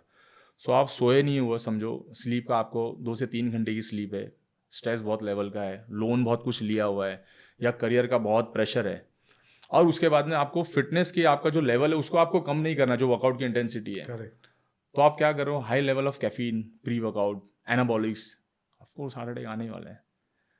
आपने आर्टिफिशियल बूस्टर डाला है बॉडी में एनर्जी लाने के लिए, बट नेचुरली बॉडी उसके लिए रेडी नहीं है, स्पेशली आपका हार्ट उसके लिए रेडी नहीं है। हार्ट को थोड़ा, बॉडी को स्लीप या तो रेस्ट चाहिए, बट आप उसको आर्टिफिशियल बूस्टर डाल करके, मारुति 800 है, आपने फरारी का इंजन डाल दिया उसमें, पर बॉडी तो मारुति 800 ही है। 800 Correct. है, तो ब्लास्ट तो होगी। So, Nasir, there's another thing which we have come across is that, there was COVID across the world. उस पीरियड में क्या हो गया, लोग घर थे, lot of people got a chance to make body, I'm the wrong word, get fit, Get fit, because घर से काम हो रहा था, there was not too much traveling, family bonding was happening. So now again everything is open, we don't wear mask anymore. Okay, so now the people with whom, those who have to go to the office, who don't have enough time for fitness, how can they keep themselves fit? What is there that you can suggest that, the simplest thing that they can do every day so that they remain fit, if they're not able to go to the gym, if they are not able to if they don't have weights? You have told me it's free body exercise, but what should they do so that they remain fit? Covid के बाद से बहुत से लोगों ने exercise तो शुरू कर दी है, अब तक भी जिसने नहीं किया तो आई एम श्योर जो लास्ट 1 हफ्ते से न्यूज़ चल रही है फटी पड़ी होगी, डरे हुए होंगे वो लोग, क्यों वैक्सीन के, हाँ ये सब जो निकला है लास्ट, आई थिंक ये हफ्ते से हम लोग जिम में सिर्फ वही सुन रहे हैं। हर कोई आगे ट्रेनर्स को यही पूछ रहा है, सर हार्ट अटैक क्यों आ रहा है, आपने सब इमरजेंसी सब कुछ रखा हुआ तो है नहीं, रीज़न क्या है, रीज़न क्या है, रीज़न क्या है। ये जो अभी लेटेस्ट एस्ट्राजेनेका का जो है, सो अगर जिन्होंने एक्सरसाइज शुरू कर दी है वो टाइम पे डर के, जो मैक्सिमम लोगों ने की है, तो वो फिर भी आउट ऑफ डेंजर जोन है, बिकॉज कुछ ना कुछ एक्टिविटी शुरू कर दी और फिटनेस के ट्रैक पे आ गए। किसी ने 10% की, किसी ने 50% की, 100%, बट कुछ ना कुछ कर रहे हैं। करेक्ट। अब तक जिसने नहीं किया हुआ है उनको थोड़ा स्ट्रेस लेना चाहिए और घाई करके अगेन शॉर्टकट में फिटनेस को अपनाने की कोशिश नहीं करना चाहिए। और जो हार्ट अटैक आ रहे हैं और जो मेंबर्स पूछ रहे हैं, मैं कोई डॉक्टर या कोई साइंटिस्ट नहीं हूँ, पर जो भी फिटनेस का 20 साल का नॉलेज है, एक जनरल चीज़ आई थिंक मैं एडवाइस या सजेशन दे सकता हूँ और इसको एक्सप्लेन कर सकता हूँ और इट्स नॉट अबाउट वैक्सीन. अगर लाइफस्टाइल बहुत सिडेंटरी है और बहुत लाइफ में आपके बहुत स्ट्रेस है, एंडोर्फिन रिलीज ही नहीं हो रहे, डोपामिन रिलीज ही नहीं हो रहा है, तो आपके कॉर्टिसोल से फाइट करने के लिए वो हार्मोन्स आपने प्रोड्यूस ही नहीं किए, तो आप कितना कॉर्टिसोल आप जो तो ऊपर लेकर के जाओगे. तो रीज़न एक वो भी है. तो इट इज़ नॉट कि वो वैक्सीन की वजह से क्लॉट बनते जा रहे हैं, वो एक अलग मुद्दा है. लोग उस पर एक्सपर्ट हैं बात करने के लिए. I am not a doctor, मैं उस पर बात नहीं कर सकता हूँ. बट इन जनरल मैं बोल रहा हूँ कि आप अगर वैक्सीन का या फिर कोविड को अगर आप साइड में रख दो, ये 3 साल को या 4 साल को, इन जनरल भी अगर किसी ने 2-5 साल से कोई एक्टिविटी नहीं की है, तो वैसे भी उसको जो तो हार्ट डेंजर में ही है. बिकॉज लाइफस्टाइल जो तो इतनी ज़्यादा स्ट्रेसफुल हो गई है, और खासकर कोविड का जो पीरियड था जो पूरे वर्ल्ड ने झेला है, आपको अगर 24 घंटे के लिए भी अभी भी अगर बोलो कि आपको फ़ोन वगैरह साइड में रख दो, या फिर इंटरनेट नहीं है, या फिर आप सिर्फ घर में, इंटरनेट भी है लेकिन आप सिर्फ घर में, आपको कुछ नहीं करना है, आप बाहर नहीं जा सकते, आपको रिस्ट्रिक्शंस है, आप फ्रस्ट्रेट हो जाओगे. वो हमने इतना पीरियड लंबा निकाला है, तो सबको मेंटली इफेक्ट किया है. और मेंटली छोड़ो, फाइनेंशियली भी सबके सब हिले हैं. तो ओवरऑल सबकी लाइफ में उसका इम्पैक्ट आया है. अब किसने कैसे उसको हैंडल किया है वो डिपेंड करता है. किसने अपनी लाइफ में कितना बर्डन लिया हुआ है, वो चाहे फिजिकली हो, मेंटली हो, फाइनेंशियली हो, वो कितना बर्डन लिया हुआ है, वो सरवाइव कर रहा है अकॉर्डिंगली. अब उसके सराउंड में कैसे फ्रेंड्स है, कौन पेरेंट्स की सुन रहा है, कौन बच्चों की सुन रहा है, क्या कर रहा है. सो बहुत सारी चीज़ें हैं. बट मेजर जो बड़ी चीज़ मैं बोलूँगा वो स्ट्रेस है. स्ट्रेस मैनेजमेंट बहुत ज़रूरी है. आप साइकिट्रिस्ट के पास जा रहे हो, मतलब ये नहीं ज़रूरी नहीं है कि आप पागल हो तो ही जाना है. मेंटल प्रॉब्लम आपको बतानी है, हेल्थ प्रॉब्लम आप बता रहे हो, डिस्कस कर रहे हो, आप फाइनेंशियली डिस्कस कर रहे हो, बट हेल्थ प्रॉब्लम अगर, मेंटल प्रॉब्लम अगर आपको है, आपको अपने किसी एल्डर के साथ में, या आप जो आप कॉन्फिडेंट लगता है कि नहीं मैं इससे शेयर कर सकता हूँ, you will have to share. आप कब तक के अंदर रखोगे.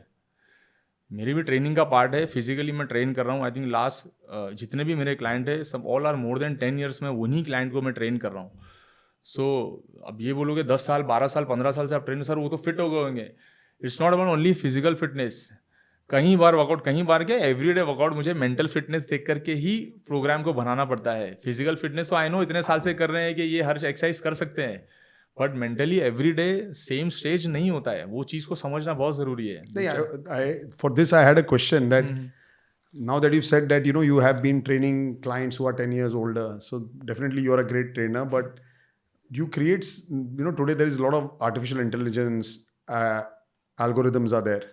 So I wanted to ask you, how do you create that training program for them which is very personal and effective for your existing clients? Because everybody would be different, right? हाँ. Academy भी जैसे काजीपुर मेरा academy है, बच्चे आते हैं उसमें, तो यही सवाल पूछते हैं बच्चे कि सर वर्कआउट कैसे क्रिएट करना है, आप बहुत सारे वीडियोस दे दो, आपने जो एक्सरसाइज बनाई होंगी. सो मैं ये बोलता हूँ कि आपको एवरीडे असेसमेंट लेना है. फर्स्ट डे असेसमेंट नहीं है क्लाइंट का. जब आपका मेंबर्स आपके पास में आया, वार्म अप स्टार्ट हुआ, वहीं से आपका असेसमेंट शुरू हो गया. हाँ, कौन सा बॉडी पार्ट सोर है, कहाँ पर पेन है, कितना थका हुआ है, स्लीप कैसी हुई है. आप फिक्स पैटर्न. ये एक बहुत बड़ी अच्छी टिप दूंगा मैं सब ट्रेनर्स को कि मैक्सिमम लोग हमेशा एक फिक्स पैटर्न फॉलो करते हैं. मंडे आपको ये करना है, वेडनेसडे ये करना है, या ट्यूसडे ये करना है, वो फिक्स पैटर्न है. आप ऑन द फ्लोर डिसाइड कीजिए. और वो चीज़ डिसाइड करने के लिए सबसे पहले आपको खुद को डिसाइड करना पड़ेगा, बिकॉज ट्रेनर्स का भी माइंड सेट पूरा बैठा हुआ है. मैं एक एग्जाम्पल देता हूँ. जिम में बेंच प्रेस होता है. करेक्ट. जब बॉडी बिल्डिंग करता था, मैंने किया है बेंच प्रेस. बॉडी बिल्डिंग छोड़े हुए काफ़ी टाइम हो गया, 2008 से मैंने आई थिंक छोड़ दिया है. मैंने बाबेल पे बेंच प्रेस किया ही नहीं हुआ है. For me it is like आपको बाबेल सेट करना है, फिर यहाँ से प्लेट डालो, यहाँ से प्लेट डालो, उसके बाद उठाओ. उतने टाइम के अंदर तो मैं 4 सेट पुशअप के कर लूँगा. So I take it that way. But bench press is a very common and a very famous exercise. वही जैसे डेडलिफ्ट है. अच्छा. वैसे बट आपको क्या लगता है उसका इफेक्टिवनेस थोड़ा कम होता है? इफेक्टिवनेस ऐसे है कि because what you're telling me is going to be a very controversial statement right now that you should not do bench press. जो मैंने बातें आज की है, आई एम श्योर जो मेरी फील्ड वाले होंगे कि यार नासिर तो मतलब ये इनसाइड पोल खोल रहा है सब, जो तो ये सब स्टोरी बता रहा है, ये तो हमारे अंदर की ट्रेनर्स की बातें हैं, ये क्यों वहाँ जा करके बोल रहे हैं. वो ट्रेनर नहीं सुन रहे. पर्सनल लेवल पे जितने ट्रेनर्स तक मैं रीच आउट कर पा रहा हूँ मेरे ब्रांड्स के थ्रू, मैं उनको समझा रहा हूँ. और ज़रूरी नहीं है सब समझते. आज मैं वर्कशॉप लेकर के जाता हूँ, दूसरे दिन देखता हूँ वो आपको बेंच प्रेस मारता वही मिलेगा, भले उसकी तोंद इतनी बड़ी हो.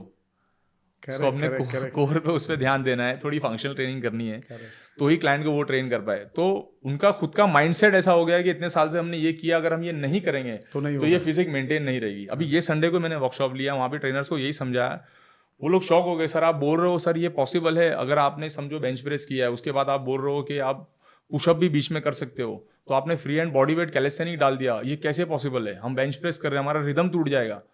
क्यों रिदम टूटेगा? ये कहाँ से, मतलब कहीं पर एक स्ट्रक्चर लीक करके आया है कि पूरे वर्ल्ड को यही चीज़ फॉलो करनी है? जो स्ट्रक्चर, जो वर्कआउट प्लान जिसने बनाया है, हम इंसानों ने बनाया हुआ है। करेक्ट।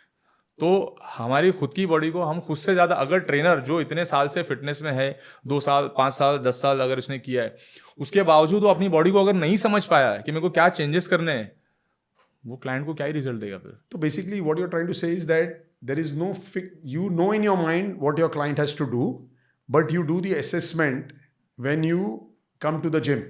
और ये Because assessment you need- every session होता है। Every session is a new assessment. Yes. You know that he has to do high intensity or weights or whatever, but after meeting your client, after understanding what his structure, his mindset is today, Yes. you decide the plan.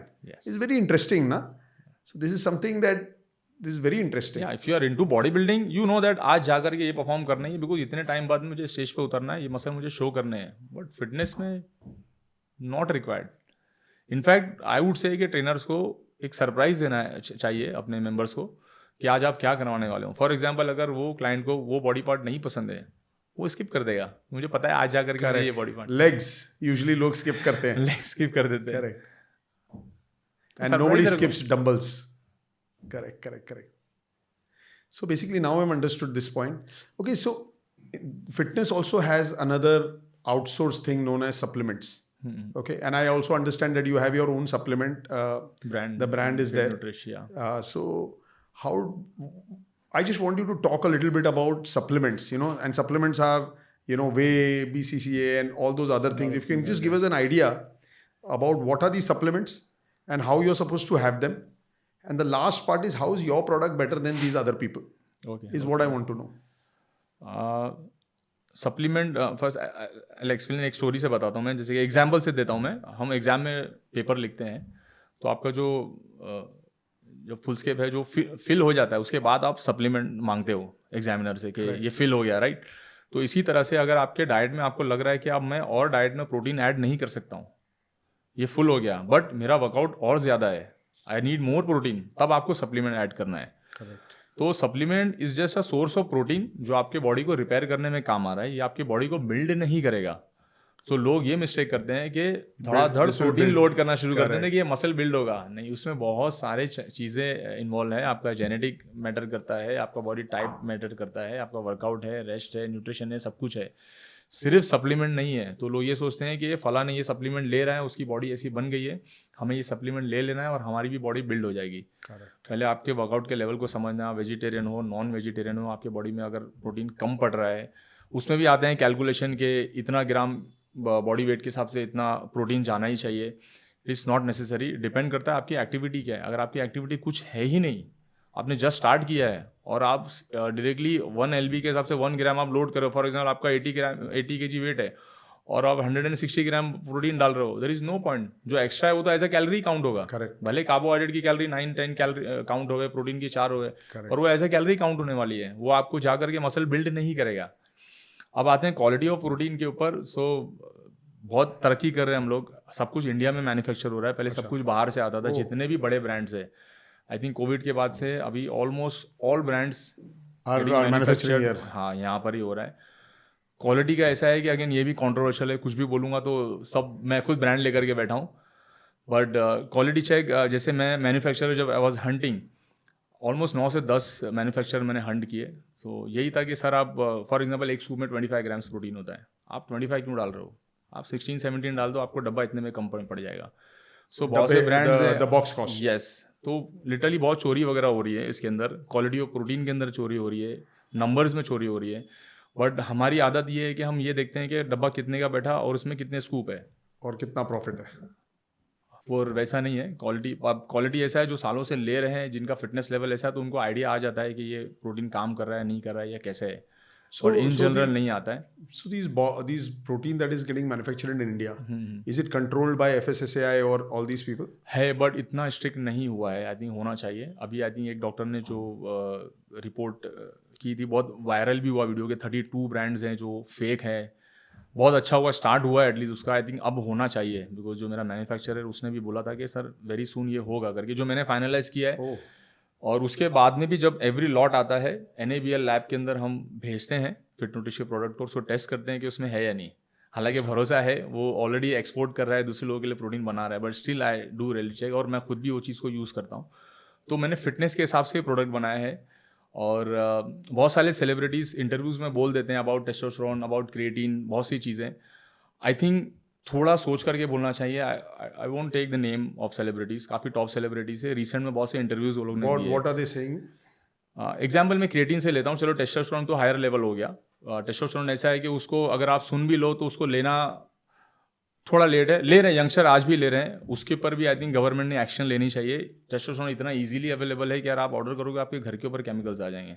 But is it wrong to have that? Yes Why is it so definitely नहीं use करना है, because आपका natural testosterone already body में है, आप external उस पर डाल रहे हो, वो भी इसका गाइडेंस नहीं है, बिकॉज टेस्टोस्टेरोन की जो स्टडी वगैरह है वो अगेन मेडिकल स्टडी आ जाती है, वो डॉक्टर्स का काम है आपको गाइड करना। So basically a prescription has to go from the doctor and not the general medical shops. मैं हमारे कॉन्वर्सेशन के स्टार्ट में अगर जाऊं तो मैंने कहा था कि बहुत कम परसेंटेज ऑफ लोग हैं जो ट्रेनर बने हैं या फील्ड में आए हैं, उनका एजुकेशन ही उतना नहीं है, और वो लोग गाइड कर रहे हैं किस बारे में, सप्लीमेंट एंड सप्लीमेंट चलो फिर भी समझ आ गया उन्होंने यूज किया, दे आर गाइडिंग टेस्टोस्टेरोन, सीधे सीधे हार्मोन से खेल रहे हैं। बहुत रॉन्ग है, बहुत रॉन्ग है। आई थिंक उसका एक्शन होना चाहिए, बिकॉज कोविड के टाइम पे बहुत इश्यूज हुए हैं, कई लोग ने सुसाइड अटेम्प्ट किया है, बॉडी बिल्डर्स हैं, बिकॉज डिप्रेशन की वजह से काम नहीं है, कुछ नहीं है। जब हार्मोन्स आपके बॉडी के अंदर जा रहे हैं तो ऑब्वियसली वो इफेक्ट तो कुछ ना कुछ रॉन्ग देने वाले हैं, बॉडी की एक लिमिट है टेस्टोस्टेरोन को झेलने की, और उस पे But you have raised a very important point stating that there are certain things which are to be approved by a medical professional. Exactly A doctor can give certain approvals, and now what is happening is because there is no government check, these approvals are coming from trainers and individuals who have not done a study of this, yes and they are actually, they can spoil the very fact of your composure of the body, and it's actually what is saying they're playing with your hormones. Exactly. But this is a very serious issue. अब आज मैं जो workshops लेता हूँ, जो academy में हम lectures लेते हैं, उसमें अभी भी स्टूडेंट कलेक्ट करने में डिफिकल्टी होती है, बिकॉज मैंने वैसे हायर इंटरनेशनल एफिलिएशन नहीं ली हुई है। अगर वो एफिलिएशन लूँ तो कोर्स की फीस बढ़ जाएगी, बट जो एक्चुअल नॉलेज है we are trying to teach, एक बैच में बच्चे भी हम कम रखते हैं, वो बच्चों को हम ट्रेन करते हैं। बट इट्स वेरी सैड कि टेस्टोस्टेरोन का नॉलेज मैं पहले तक वर्कशॉप लेता था, पहले गाइड किए हैं कुछ, आई थिंक 1-2 वर्कशॉप लिए हैं, फुल होता है। अगर आज भी मैं अनाउंस कर दूं कि फ्रॉम काजी फिट फोर्स कल टेस्टोस्टेरोन पे वर्कशॉप है, बुकिंग्स फुल हो जाएगी। देन मैंने ये नोटिस किया कि ये नॉलेज ले करके ये लोग किसी और को पास ऑन करके ट्रेन कर रहे हैं, सो नॉलेज देना ही बंद कर दिया मैंने वर्कशॉप उसके बंद कर दिए हैं। Testosterone. हाँ, टेस्टोस्टेरोन या हार्मोन्स के रिलेटेड पे, या फिर ऐसे सप्लीमेंट जो आपकी परफॉर्मेंस को एनहांस करते हैं बॉडी बिल्डिंग के लिए। आई थिंक बॉडी बिल्डिंग ये ऐसा स्पोर्ट्स है कि आपके पास में अगर बहुत एक्स्ट्रा पैसा पड़ा हुआ है, गाइडेंस है, डॉक्टर है, फिजियो है, तभी करना चाहिए। जो बच्चे करियर बनाने के लिए बॉडी बिल्डिंग में जा रहे हैं, नो पॉइंट, बहुत लाखों रुपए खर्च हो जाते हैं, रिटर्न के अंदर ऐसा कुछ नहीं है। मैं एक बच्चों को भी और आपको भी एक लॉजिक आपको बताता हूँ कि जो बच्चे सोचते हैं ट्रेनर्स कि ये ट्रॉफी या ये मेडल मैं जीत लूँ, mister Mumbai, mister Maharashtra, mister India में जीत लूँ तो मुझे बहुत सारे क्लाइंट मिल जाएंगे, मैं ट्रेनिंग कर पाऊँगा। आपको स्टेज पे बॉडी बिल्डिंग में उतरना नहीं है, आपको फिटनेस के रिलेटेड ट्रेनिंग करनी है, तो आप एक नॉर्मल फिटनेस वाला बंदा देखोगे। सो इनको जब ये समझ आता है कि हमने मेडल तो ले लिया पर वैसे क्लाइंटल मिल नहीं पा रहा है जो फिटनेस के रिलेटेड है, Correct. तो अब करेंगे क्या? जो नॉलेज उन्होंने वो टाइम पे गेन किया है एनाबॉलिक्स का, वही पास ऑन होगा। जय हो जो मूवी देखी थी आपने, आप दो लोग को ये वैसे पास ऑन हो रहा है।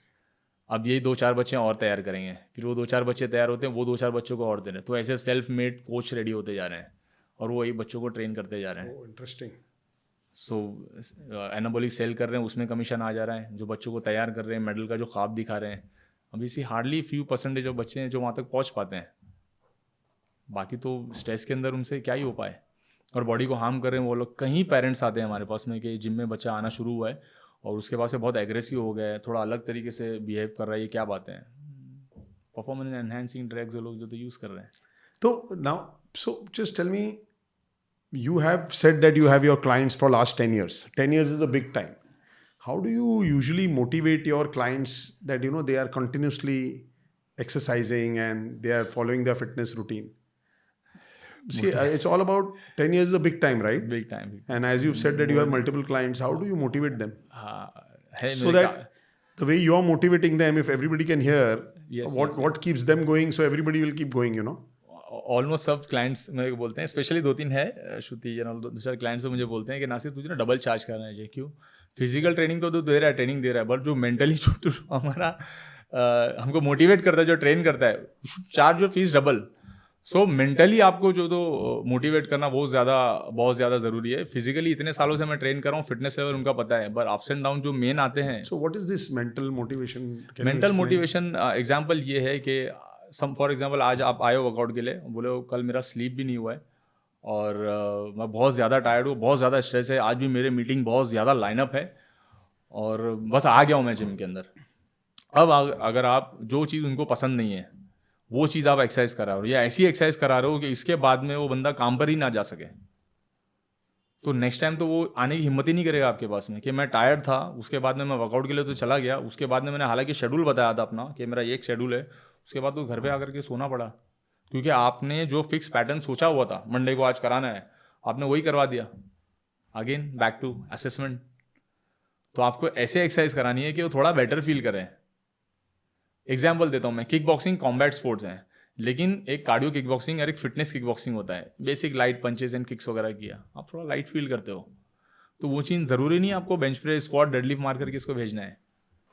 थोड़े स्ट्रेचिंग हो गए या कैलिस्थेनिक के थोड़े मूव्स हो गए, थोड़े फन बर्पीज थोड़े ऐड कर दिए, क्लाइंबर ऐड कर दिए, थोड़ा उसको फन कर दिया फिटनेस को, यार थोड़ा लाइट फील हो गया। बेसिकली आपने क्या किया, आपका मेन मोटिव वहाँ पर था आपका एंडोर्फिन रिलीज करना आपके क्लाइंट। Correct. वो एंडोर्फिन रिलीज हो गया, वो बेटर फील, वर्कआउट होने के बाद बेटर लग रहा है, थोड़ा एनर्जी में फील कर रहा हूँ अभी। ये आपका मेन मोटिव है। आपका ये नहीं है कि कौन से मसल ग्रुप आज मुझे कंप्लीट करने हैं वर्कआउट में, या हैवी से हैवी लिफ्ट करवाना है, या आपका फिटनेस लेवल डाउन हो जाएगा, आपका जो चेस्ट का वर्कआउट रह गया था, अरे आपका लेग्स का वर्कआउट रह गया था, आपके लेग्स कब बनेंगे? अब दिमाग सही रहेगा तभी तो लेग्स बनेंगे आगे फ्यूचर में। That's what you said, that you have to take every day as a new day. Yes. So Nasir, tell me something. Is there any, see, we like to listen about success stories. Can you share any success story of a year or 5 years, something that you have done which was very successful for your client, and some story that you would like to share? है काफ़ी clients के हैं, because as I am working with the doctors and all, तो काफ़ी surgery और injury के बाद में जो तो वो क्लाइंट मुझे फॉरवर्ड करते हैं, खासकर स्पोर्ट्स के जो क्लाइंट हैं, और काफ़ी एजेड क्लाइंट भी जिनको मैं ट्रेन करता हूँ, स्पाइन वगैरह जिनका जो तो प्लेट लगी हुई है, बहुत कुछ गया है, और इसके बाद शायद वो चल भी ना पाए, ऐसी सिचुएशन थी। फ्रोजन शोल्डर के काफ़ी लोगों किया है। एक मैम है जो आई थिंक गोवा शिफ्ट हो गए, फ्रोजन शोल्डर था, कॉर्टिसोल के काफ़ी इंजेक्शंस भी लिए थे, उम्मीद छोड़ सके चली गई थी कि शायद से वो पीछे हाथ भी अपना ले जा पाए। एक्सरसाइज से मोबिलिटी करते करते करते फ्री हो गया, आज हाथ उनका बेटर है। सो मतलब आंखें नम हो गई है काफ़ी क्लाइंट्स की। तो मैं आज सोचता हूँ तो वो चीज़ मोटिवेट करती है। भले फाइनेंशियली शायद मैं ये फील्ड में इतना नहीं कमा पाया, और कोई और फील्ड में होता जो एजुकेशन है तो मैं कमा लेता, बट ये जो चीज़ आपने कही है ये हर थोड़े दिन में मैं देखता हूँ। It's not only with my clients, in general भी जैसे मैं गाइड करता हूँ लोगों को, तो जब लोग थैंक्स करते हैं कि हमारी लाइफ बेटर हुई है, तो आप किसी की लाइफ बेटर कर रहे हो। किसी का अगर एक नी पेन हो जो आपको बहुत इरिटेट कर रहा है, आपने सिर्फ एक गाइड करके अगर वो भी उसका बेटर कर दिया, तो सोचो आपको क्या दुआ देगा। सो है, इंसिडेंट तो बहुत सारे हैं, ऐसा नहीं है कि नहीं है, सोच के वो होता है, बट दुआएं देते हैं बहुत। आई थिंक वो ब्लेसिंग ही मुझे पुश करती है, क्योंकि कई बार ऐसा होता है कि आप इतने साल जब आपके लाइफ में हो जाते हैं तो आपको फाइनेंशियली बहुत सारे प्रपोजल आते हैं कि आप ये कर दो आपका करियर बन जाएगा, आप ये कर लो आपको ये बन जाएगा। बट अगर वो चीज़ में मैं चला गया, तो जो ब्लेसिंग के लिए जो चीज़ मैं आज भी गाइड करता हूँ, तो ऐसा नहीं है कि एक बार इंसिडेंट हुआ है मुझे दुआएं मिली है, किसी की आंखें नम हुई है, ये होता ही रहता है। ये मेरे लिए रेगुलर है, बिकॉज इंजरी और स्पेशल पॉपुलेशन क्लाइंट में ट्रेन करता ही रहता हूँ। Is that your interest also? Yes, my interest also, वो हो गया interest. That is quite challenging. Quite challenging, और इसी वजह से मैं वर्कशॉप में ट्रेनर्स को कोशिश कर रहा हूँ कि वो क्लाइंट्स को ट्रेन करने वाले ट्रेनर्स आएँ, क्योंकि वो है नहीं, ज़्यादातर बॉडी बिल्डिंग के रिलेटेड है, बट ये पॉपुलेशन मेन है जिनको हमको टैकल करना है, ट्रेन करना है। So, in the beginning, you were talking about the financial stability of trainers. Okay, you said that this is a very tough line to be in as a career. Obviously, every line is tough. So, I just wanted to ask you that, is it that money becomes a big issue of their overall mental block with customers? Because I've heard people saying that once he was my trainer, now he doesn't even talk to me properly. So, is it that, these issues happen? Issues multiple है trainers के, मैं बताता हूँ। जब career शुरू करते हैं इसमें सैलरी बहुत कम होती है। Your basic salary start with 10,000 rupees. I think आप ड्राइवर या फिर हाउस कीपिंग भी वो भी लोगे तो वो भी आई थिंक उसकी भी 10,000 से ज़्यादा Correct. होती है। बट मेन इनकम जो है वो पर्सनल ट्रेनिंग से है इस फील्ड के अंदर। बेसिक सैलरी आपकी इतनी होगी, बहुत से बहुत अगर आप जिम मैनेजर हो तो आपकी 20-25 हज़ार रुपये सैलरी हो जाएगी। बट आपको वो 10,000 से ही आपको स्टार्ट करना है आपका करियर। आपने कोई भी एफिलिएशन लिया हो, बहुत बड़े से बड़े टॉप से ए ग्रेड अगर आप जिम के अंदर हो तो आपकी बहुत बहुत बेसिक सैलरी 12 या 15 हज़ार होगी। बट बॉडी के ऊपर खर्चा ही जो है तो ऑलमोस्ट 5-7 हज़ार चला जाता है। आपका ट्रैवलिंग कॉस्ट वगैरह तो ऑलमोस्ट ये जो आपकी जो सैलरी है वो तो उसी में चली जाती है। सो मेन इनकम कहाँ है? पर्सनल ट्रेनिंग में। और पर्सनल ट्रेनिंग इनकम कब आ पाएगी? जब आपके पास नॉलेज है, आप वो क्लाइंट्स को ट्रेन कर पा रहे हो।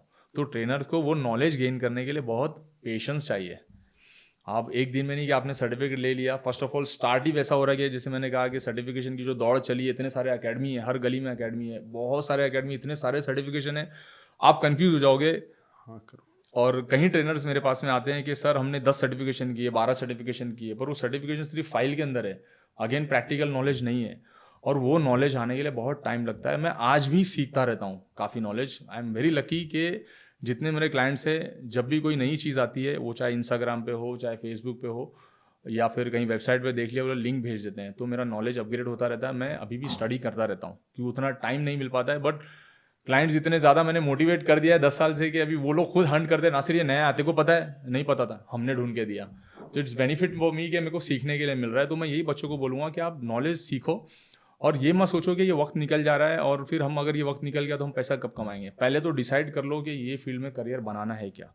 अगर डिसाइडेड है कि इसी फील्ड में काम करना और करियर बनाना है, आपको सिर्फ और सिर्फ यही चीज़ सोचनी है कि आपको नॉलेज गेन करना है। Okay, so once you gain knowledge, you are automatically your demand will always be there. Yes yes yes. एक मैकेनिक एग्जांपल देता हूँ मैं। एक गाड़ी 2 घंटा लगाया आपको रिपेयर करने के लिए अंदर, और आपने उसे 2,000 मांगे, और एक ने 5 मिनट में सही कर दी। वो 5,000 भी देना आपको वर्थ लगेगा, आपने 5 मिनट में उसे सही कर दिया। और वो 5 मिनट में सही करने के लिए जो उसने वो मैकेनिकल वो जो चीज़ सीखी है, उसको उतने साल लगे। वो मैकेनिक उतना तुरंत नहीं बना होगा। Correct, very nice, yes. तो ट्रेनर जो मैं बोल रहा हूँ एवरी डे में असेसमेंट, तो तुरंत वार्म अप में ही आपका असेसमेंट समझ लेने में वो ट्रेनर को वक्त लगेगा। आपने सिर्फ एल्बो घुमाया तो उसको समझ में आ जाएगा आपका नेक स्टिफ है, शोल्डर स्टिफ है, या आप बहुत ज़्यादा स्ट्रेस में हो, या आपके फेस से समझ आपकी नींद बराबर नहीं हुआ। बस आपके वार्म अप से आप बॉडी लैंग्वेज चल कर के आए हो, आपका असेसमेंट वहीं स्टार्ट हो गया। अब वो एक्सपेक्ट करोगे आपके करियर के पहले महीने में आपको ये सब चीज़ आ जाए, वो नहीं होने वाला। वो नहीं पॉसिबल है। तो जब आप असेसमेंट करोगे तभी आप कंसल्टिंग कर पाओगे। Correct. So Nasir, this is question I'm coming back to. You said that you've launched your own nutrition brand. Can you talk a little bit about that? Why and what was the reason for you to launch your own brand when you are already into training and gym and all? Why did you had to get into that? जैसे अभी पूरा conversation हुआ, अगर आपने देखा होगा तो मैंने ज़्यादातर फिटनेस के रिलेटेड बात की है, और बॉडी बिल्डिंग को मैंने कहा कि ये is a part of fitness. Correct. सो मुझे ऐसा ब्रांड लाना था जो फिटनेस को कैटर कर सके, बिकॉज ये बहुत बड़ा पॉपुलेशन है। बॉडी बिल्डिंग अगर आप देखोगे, अगर आप अपनी बिल्डिंग में या अगर सोसाइटी में कहीं रहते हो, तो आपको गिनती के 2 या 3 बॉडी बिल्डर मिलेंगे जिनका बॉडी बिल्डिंग लाइक फिटनेस होगी या बॉडी होगी। पर मैक्सिमम 95% लोग हैं वो फिटनेस वाले हैं। फिटनेस के रिलेटेड उनको प्रोडक्ट चाहिए, या तो घर का जो खाना है उसके अंदर कोई ऑप्शन चाहिए कि भाई उनको मिल जाए। और जितने भी ब्रांड्स थे वो टिपिकल बॉडी बिल्डिंग के रिलेटेड ही थे। वो चाहे सप्लीमेंट हो, जैसे आपने कहा BCAA हो गया, वे हो गया, क्रिएटिन हो गया, और भी वैरायटी ऑफ सप्लीमेंट्स है। But day to day life में जो हेल्थ के रिलेटेड प्रोडक्ट हैं वो नहीं थे। So what are the kind of products that you are giving? You are saying that. इसमें जो बेसिक वे है, What is that? First of all, what is the name of your brand? Fit Nutrish. Fit Nutrish. Yes. Okay. So इसमें वे है जो basic है, but अच्छी quality का है, काफ़ी इंटरनेशनल, जिसमें रॉ मटेरियल यूज़ किया गया है। Okay. And then protein bar है जिसमें बहुत ही ना के बराबर प्रिजर्वेटिव, आई थिंक प्रिजर्वेटिव डाले नहीं है, बिकॉज उसकी shelf life he 3 to 4 months है। Okay. जो आप प्रोटीन बार मार्केट में देखते हैं उनकी शेल्फ लाइफ ही 1-1 साल है। Correct. सो जैसे मेरी डॉटर है, वो 9 months की डॉटर है, वो भी ये प्रोटीन बार खाती अच्छा, है। इतना आपने जो ज़्यादा launch सेफ किया, है। okay, इतने okay. ज़्यादा सेफ है। और ये अवेलेबल है सब जगह? Yes, it is available. Website पे भी, ऑनलाइन भी अवेलेबल है। एंड देन प्री मिक्सेस दिए हुए, जैसे आपको डोसा वगैरह बनाना है, जैसे हमारे पेरेंट्स है, अगर किसी को हेल्थ के इश्यूज़ हैं और लो ग्लाइसेमिक इंडेक्स वाले अगर प्रोडक्ट चाहिए, तो प्री मिक्स डोसा वगैरह है, जैसे कि आपका रागी हो गया, क्यूनोआ है, ये सब चीज़ें हैं। एलमंड का हलवा है, यस, एलमंड का हलवा है जिसमें शुगर वगैरह नहीं यूज़ की हुई है। सो और इसमें प्रिजर्वेटिव्स है ही नहीं। मुझे ऐसे प्रोडक्ट डालने थे कि जो हमारे पेरेंट्स भी खा सके और मेरा बच्चा भी सब खा कहते हैं नहीं है preservative, but are you sure that ऐसा ही है? आपने चेक किया है? वरना मेरी बच्ची को मैं खिलाऊंगा ही नहीं। अच्छा, करेक्ट। वैसे है। So basically, this is your fitness. This is your own product that you हाँ, have तो launched. ये ऐसा है कि नेसेसिटी आपकी बच्चे से लेके बूढ़े तक खा सके, मुझे प्रोडक्ट ऐसे चाहिए थे। तो जो वे प्रोटीन भी है वो एक अच्छा क्वालिटी का आइसोलेट वे प्रोटीन लिया हुआ है कि वो हर इंसान उसे खा सके। So कितना प्रोटीन होता है आपके एक स्कूप में? 24 ग्राम से एक स्कूप में प्रोटीन होता है। बट वो you have checked that 100%. Yes वो NABL लैब में एवरी जब लॉट आता है वो एक डब्बा वो लैब में जाता है, उसका टेस्ट करके उसकी सर्टिफिकेट आती है, उसकी सर्टिफिकेशन मिलती है, इसमें इतना प्रोटीन वगैरह है। Okay. प्रोटीन से मैं आपको और एक चीज़ बता देता हूँ, आई थिंक इनसाइड स्टोरी है कि concentrate, isolate and hydrolyse 3 type के प्रोटीन होते हैं। हाइड्रोलाइज सबसे एक्सपेंसिव है और कॉन्सेंट्रेट लोअर साइड आता है, जिसमें एब्जॉर्प्शन लेवल सबके ज़्यादा है, अलग कम ज़्यादा है। बीच में आइसोलेट और हाइड्रोलाइज अवेलेबल ही नहीं था, बट स्टिल आइसोलेट प्रोटीन बिक रहे थे। सो ऐसा कोई टेस्ट ही नहीं है कि आप उसमें ये फाइंड आउट कर सको कि इसमें कितना आइसोलेट और कितना कॉन्सेंट्रेट है। आप ये फाइंड आउट कर सकते हो कि 24 ग्राम्स प्रोटीन है कि नहीं है, बट व्हाट इज द बहुत से ब्रांड्स ये कर रहे थे कि उसमें डाइजेस्टिव एंजाइम डाल दिए। बहुत से लोगों ने डाइजेस्टिव एंजाइम को इतना ज़्यादा प्रमोट किया, इट हैज़ डाइजेस्टिव एंजाइम आपको कब ज़रूरत पड़ती है? जब आपका डाइजेशन वीक हो। बट उसको ही ऐसे प्रमोट किया है कि इसमें डाइजेस्टिव एंजाइम है। आपको क्यों डालना पड़ रहा है?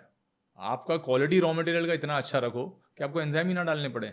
आप अपना डाइट इतना क्लीन इसलिए रखते हो कि आपको डाइजेस्टिव एंजाइम ना लेने पड़े। करेक्ट। आपका डाइट अगर बराबर नहीं है, मैदा वगैरह है, तला हुआ अगर बहुत ज़्यादा आप खा रहे हो, तो आपको बहुत ज़्यादा फाइबर बढ़ाने पड़ेंगे या डाइजेस्टिव एंजाइम की आपको जो तो टैबलेट या तो फिर इसबगोल डॉक्टर लेना पड़ेगा, बिकॉज इशूज़ है। आपका डाइट प्रॉपर नहीं है। करेक्ट। और उसको हाइप इतना ज़्यादा किया हुआ है। तो अभी ऐसा है कि आप जो चीज़ झूठ भी अगर बहुत ज़्यादा बताने लगे वो भूल जाते कि झूठ था, ये चीज़ काम की है, ऐसे लगता है। सो इंटरनेट के फ़ायदे तो है पर नुकसान भी ऐसे ही है। There's another thing which came into my mind. Now we go earlier, where we used to say there was only one gym. But now when you step out of your house, there are multiple gyms. But the way they are coming, even faster they are closing. So what is this? What is this concept? What is the concept of opening a gym and making it successful or not, or getting closed down? What is your view about that? ये field में पहले लोग बहुत passionate लोग होते थे कि जिनको फिटनेस से पैशनेट है वो जिम कर रहे हैं और बंदे की फ़ोटो या उसके फादर की फ़ोटो भी जिम में लगी होगी और मैंने जिम खोला है। अभी ये बिज़नेस बन चुका है। भाई कितना हमको पैसा मिलेगा, हमने इतना करोड़ डाला है, हमको कितना इससे रिटर्न आएगा।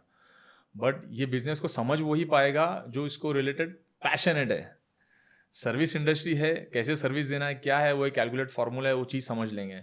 तो जैसे मैंने स्टार्ट किया था जिम मैनेजमेंट वगैरह, ऑफर आने लगे। आज भी एवरी 15 डेज में मैं एक मीटिंग करता हूँ, 4 से, कभी डैड के रेफरेंस से, कभी जो एग्जिस्टिंग जिम ओनर है उनके रेफरेंस, भाई मीटिंग कर ले, उनको जिम डालना है। बोलते हैं हमारे पास 4 करोड़ पड़ा है, 5 करोड़ पकड़ा है, आप मैं इतना पैसा डाल रहा हूँ, कितना आप रिटर्न ला करके दोगे? प्रोजेक्शन तो एक्सेल की शीट बन जाएगी सर कि आपको 1 साल में मैं 1000 मेंबर कर दूंगा, 500 मेंबर कर दूंगा, पर वो मैं झूठ बोल रहा हूँ। पॉसिबल है, रोड पे खड़े हुए कि मैं उनको पकड़ करके लेके आऊँगा, लो ये मेंबर्स मैंने ला करके दिए। ये तो सर्विस इंडस्ट्री है। और अगर मैं कमिटमेंट दे रहा हूँ आपको कि मैं 1000 मेंबर 1 साल में कर दूंगा, आपने 4 करोड़ डाला है, आपका ब्रेक इवन मैं 2 साल में लेके आ जाऊँगा, तो मेरे पास ऑप्शन क्या बचेगा? डिस्काउंट ही देना है। तो कोई पॉइंट ही नहीं है। तो इससे बेटर मैंने अभी एक जवाब सुन लिया है, समझ लिया है, वही मैं देता हूँ सब जिम ओनर्स को। एक काम करो, पैसा पड़ा है ना, FD में रख लो, इतना फिक्स आपको इनकम आएगी, जिम मत डालो। अच्छा, ओ। सो अब मैं सिर्फ कंसल्टिंग कर रहा हूँ फिटनेस के रिलेटेड में, जितना हो सके वर्कशॉप्स ले रहा हूँ, लोगों को गाइड कर रहा हूँ, और कान पकड़ा है, जिम नहीं डालना है।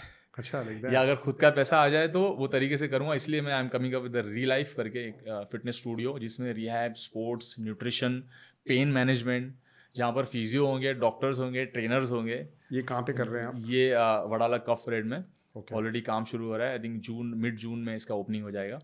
सो यहाँ पर स्पोर्ट्स के रिलेटेड खासकर एक सेगमेंट एक ऐसा भी है सर, मैं ये इंट्रोड्यूस करूँगा। एग्जाम्पल 5 से 6 साल के बाद का जो बच्चा है, वो अप टू 14, 15 या 16 ईयर्स ले लो, वो पेरेंट्स बहुत डरते हैं जिम में भेजने के लिए, और डरना भी चाहिए। उसकी वजह है, अगर ये बच्चा जिम में आए, आप 1-2 महीना बोलोगे कि आप ये वेट्स हैवी मत उठाओ या वो मशीन मत करो, पर वो टेम्पटेशन आएगा ही कि सराउंड में सब लोग हैवी वेट्स कर रहे हैं, करेक्ट, मैं क्यों नहीं करूँ।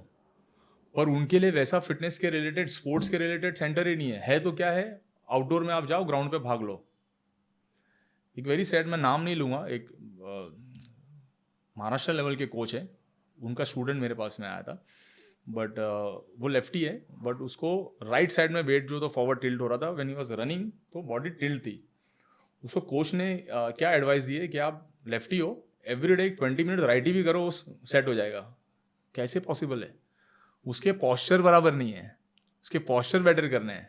सो चाहे एज अ फिटनेस ट्रेनर या स्पोर्ट्स का ट्रेनर या जितने भी कोचेस हैं, पैसे कमाने में ऐसी दौड़ में है कि रियलिटी चेक ही नहीं दे रहा है। ये हमको समझता है इसकी पॉस्चर खराब है, या इतने टाइम में इसका वेट लॉस नहीं हो पाएगा, या इसको ये हेल्थ इश्यूज है। उनको बोल दो सच सच, उनको सच बोलिए, उनको सच बोलिए। भाई जैसे वो मैंने तो कहा full कि जिम ओनर को मैं बोल देता हूँ कि अगर मैं बोल रहा हूँ इतने महीने में या इतने साल में इतना ब्रेक इवन या इतना ये आएगा, मैं झूठ बोल रहा हूँ। इसी तरह से अगर कोई फिटनेस कोच आपको ये बोल रहा है कि इतने टाइम में मैं आपको सिक्स पैक ला दूंगा, वेट लॉस ला दूंगा, आपका फिटनेस कर दूंगा, बॉडी है, आप प्रिडिक्ट कर ही नहीं सकते हो। आपको अपना बेस्ट देना है, ये रिजल्ट कब आएगा वो आप नहीं बता सकते। ऐसा कोई इंसिडेंट हुआ है अभी रिसेंटली आपकी कंसल्टेशन में जिम का किसी ओनर का? हाँ, रिसेंट में हुआ है। मतलब प्रोजेक्ट मैं गुस्से में छोड़ करके आया हूँ, बिकॉज समझा करके थक गया। 2 से 3 चीज़ें हुई। मेरी टीम ने भी बहुत फोर्स किया कि भाई तू मीटिंग से दूर रहे, बिकॉज मैं सीधा, वो ग्रे वाला सिस्टम नहीं है, ब्लैक बोलते हैं ना लोग, या तो ब्लैक या वाइट, तो ग्रे रहो। हाँ, मैं सीधा ब्लैक या वाइट है। जो रियलिटी चेक मैं दे देता हूँ, प्रोजेक्ट आए चाहे ना आए, मेरी टीम को लेना था, प्रोजेक्ट करना था, बड़ा प्रोजेक्ट था।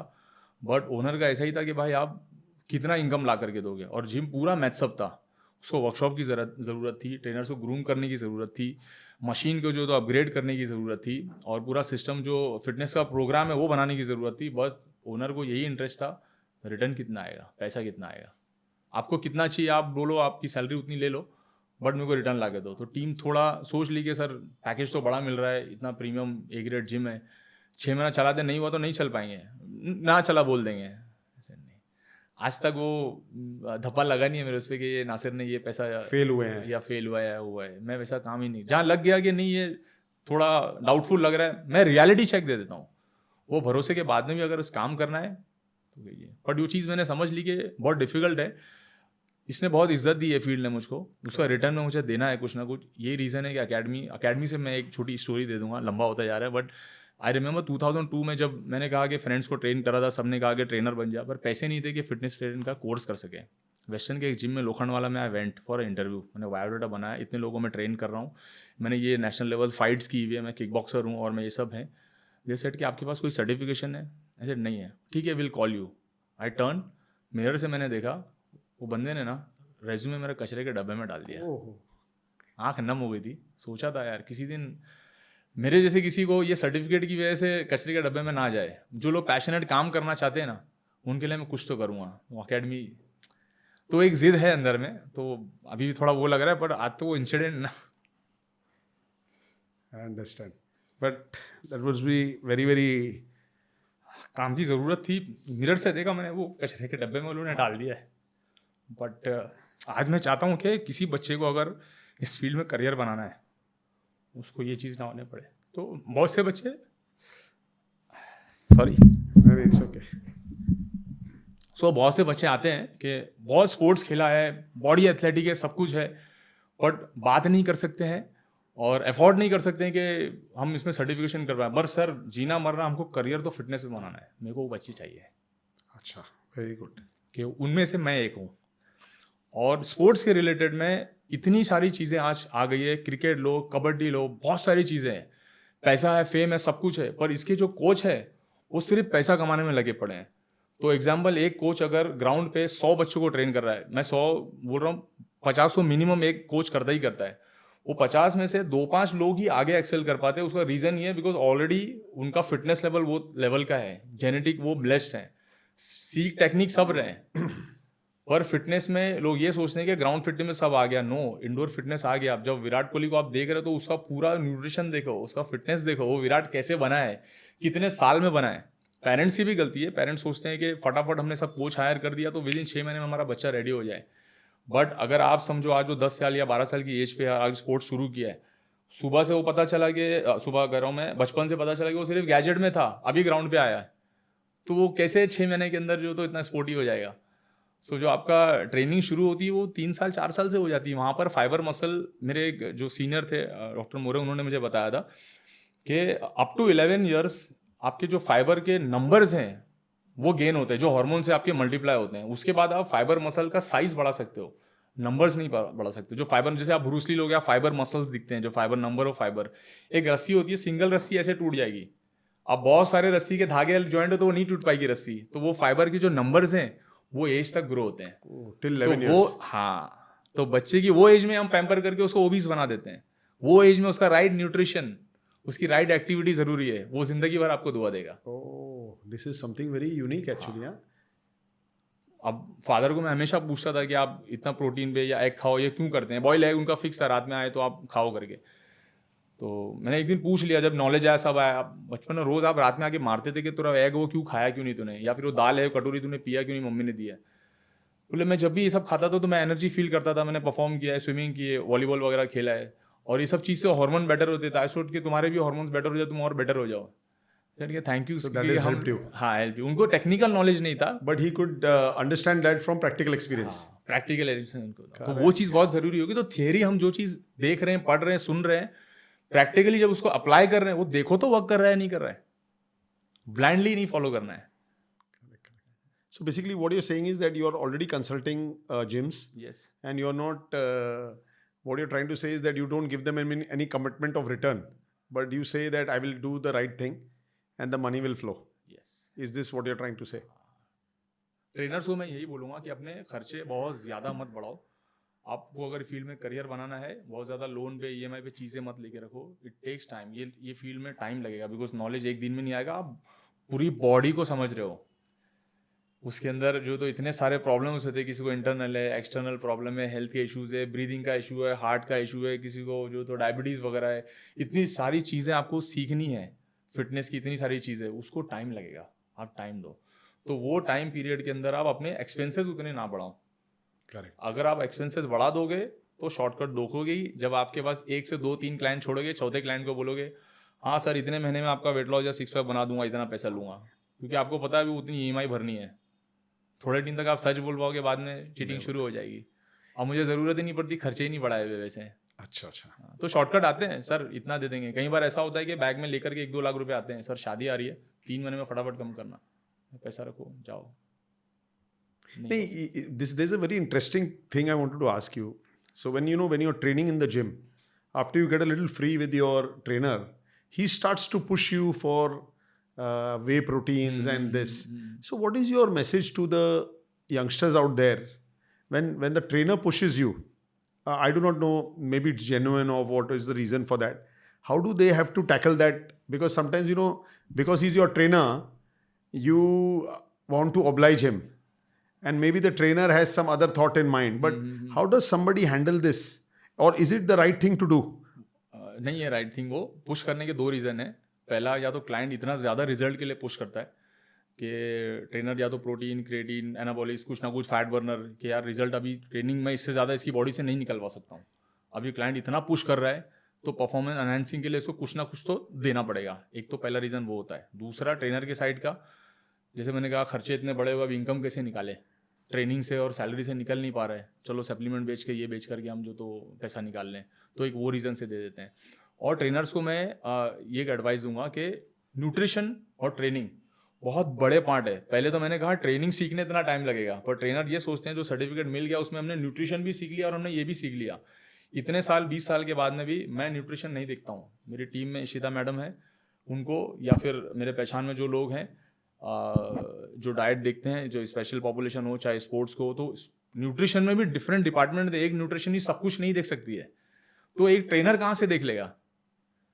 तो मैं आज भी डाइट न्यूट्रिशन नहीं गाइड करता हूँ। स्पोर्ट्स के रिलेटेड या सप्लीमेंट के रिलेटेड अगर किसी ने बेसिक सवाल पूछा या फिर एक मील को यहाँ से वहाँ रिप्लेस करने का कुछ बेसिक क्वेश्चन पूछ लिया, मैं गाइड कर दूंगा, बट पूरा उसका न्यूट्रिशन सेट करना, वरना होगा क्या, एवरी वर्कआउट में वर्कआउट के छोड़ करके मैं न्यूट्रिशन ही करते हुए, सर आपने कल क्या खाया था, अब आप क्या खाओगे, अब आपको क्या करना है, तो ट्रेनिंग कहाँ गई? That is not your job. मेरा मेन प्रायोरिटी तो ट्रेनिंग है। Correct. तो मैं ट्रेनर्स को ये बोलता हूँ आप ट्रेनिंग पे फोकस करो, एक चीज में एक्सपर्ट बनो। मैं न्यूट्रिशन का डिपार्टमेंट मैंने दूसरों को दिया हुआ, मैं न्यूट्रिशन नहीं गाइड करता हूँ इतने साल होने के बावजूद भी, हालांकि नॉलेज है। ऐसा आपका कोई क्लाइंट था जिसका बहुत ज़्यादा वेट था और वो आपने उसको राइट ट्रैक पे लेकर आया, ऐसा कुछ? जिया भाई 135 वेट। Who is this? जय भाई, जिनको जय भाई बुलाता मैं, जयलाल सेठ। Okay. I think I am training him from last 2005 से, आई थिंक इतने साल से मैं जानता, 2005-2006 से। हेल्थ इश्यूज बहुत थे उनको, और ऑलमोस्ट 38 यूनिट इंसुलिन लेना पड़ता था, 400-500 के आसपास शुगर थी। सो बहुत से लोग ये भी सोचते हैं कि अगर इंसुलिन एक बार स्टार्ट हो गया तो वो कभी बंद नहीं हो पाएगा। ब्लड प्रेशर की मेडिसिन अगर शुरू हो गई तो कभी बंद नहीं हो पाएगी। तो कोई लोग 200-250 के शुगर पे भी रहते हैं, अब उनको इंसुलिन स्टार्ट करना है, बट वो इसलिए स्टार्ट नहीं करते हैं कि अभी लाइफ टाइम चिटक गया। किसी किसी को अगर ये आ जाता है ब्लड प्रेशर, वो लोग लेते ही नहीं ब्लड प्रेशर की मशीन कि भाई ये मेडिसिन की अगर ये स्टार्ट कर दिया तो बंद नहीं हो पाएगी। ऐसा नहीं है, ये चीज़ आपको आई है लाइफस्टाइल की वजह से। अगर आपका पैनक्रिया काम कर रहा है, टाइप 1 डायबिटीज़ में नहीं हो, टाइप 2 में हो, और आपके लाइफस्टाइल, ओवरवेट, स्ट्रेस, किसी भी वजह से आपको अगर बाद में शुगर आया, वो चीज़ आप बेटर कर दोगे, ऑब्वियसली वो रिवर्स चला जाएगा, वो परमानेंटली नहीं आया आपके पास में। तो इनका इतना सादा होने के बावजूद जो तो ही सेड के डू और डाई वाला सिस्टम है, ना सिर्फ अब तो कम करना ही है वेट। सो बैरियाट्रिक का हमने सोचा, तो आई रिमेंबर उनका एक्सरसाइज ऑक्सीजन मशीन लगी होती थी, एवरी सेट के बाद में मशीन लगाना है। मैंने ऐसे भी ट्रेन किया है वेट के ऊपर। After every set he had to take oxygen. हाँ, ऑक्सीजन लेवल ड्रॉप मारता था। So then what happened? किए 82 वेट के ऊपर आए। It took time around 2 years। Now what is his weight? 83 85 के बीच में। No sugar. No sugar. Insulin के पहले यूनिट ड्रॉप हुए, 4 2 यूनिट करके इंसुलिन बंद हुआ। उसके बाद में टैबलेट पे आए, उसके बाद टैबलेट भी बंद हुआ। सो जितने भी डायबिटिक के रिलेटेड लोग हैं जो ये सोचते हैं कि एक बार इंसुलिन शुरू हुआ तो नहीं, अगर आपका शुगर 200-250 क्रॉस हो गया है, आप ये मत सोचो कि तुरंत हम एक्सरसाइज शुरू कर देंगे और क्रैश डाइट करेंगे और सब कुछ चेंज हो जाएगा। वो चेंज अपने वक्त से होगा। पर अगर डॉक्टर ने बोल दिया आपको इंसुलिन लेना, अब इंसुलिन लो, इंसुलिन बंद होता है। 450-500 शुगर, 38 यूनिट इंसुलिन अगर बंद हो सकता है, तो ये 2-5-10 यूनिट से कुछ नहीं होता है। So that is one exciting story of your life. Blood pressure मुझे खुद को आ चुका है। 2014 से लेके 16 का पीरियड बहुत ख़राब था। फैमिली से थोड़ा अलग होना पड़ता था, जॉइंट फैमिली में था, वाइफ को लेकर के अलग होना था। फाइनेंशियल क्राइसिस से, पैसा कुछ नहीं था, एक क्लाइंट से हेल्प मांगी, घर लिया। वो टाइम पे काम भी, प्रेशर भी, जो एग्जिस्टिंग घर जो फैमिली का है जॉइंट, उसका भी भरना है, बिकॉज सब ब्रदर्स काम पे नहीं लगे थे। वो टाइम मुझे भी ब्लड प्रेशर आया है। Okay. 110 बाय 190, ये बहुत ज़्यादा होता है। टाइम रिलीज मेडिसिन और 2 मेडिसिन, 3 ब्लड प्रेशर की गोलियां चल रही थी। 4 से 6 महीना मैंने खुद भी गोलियां ली है। स्ट्रेस सबको आता है। And now are you taking them? Nothing. Nothing.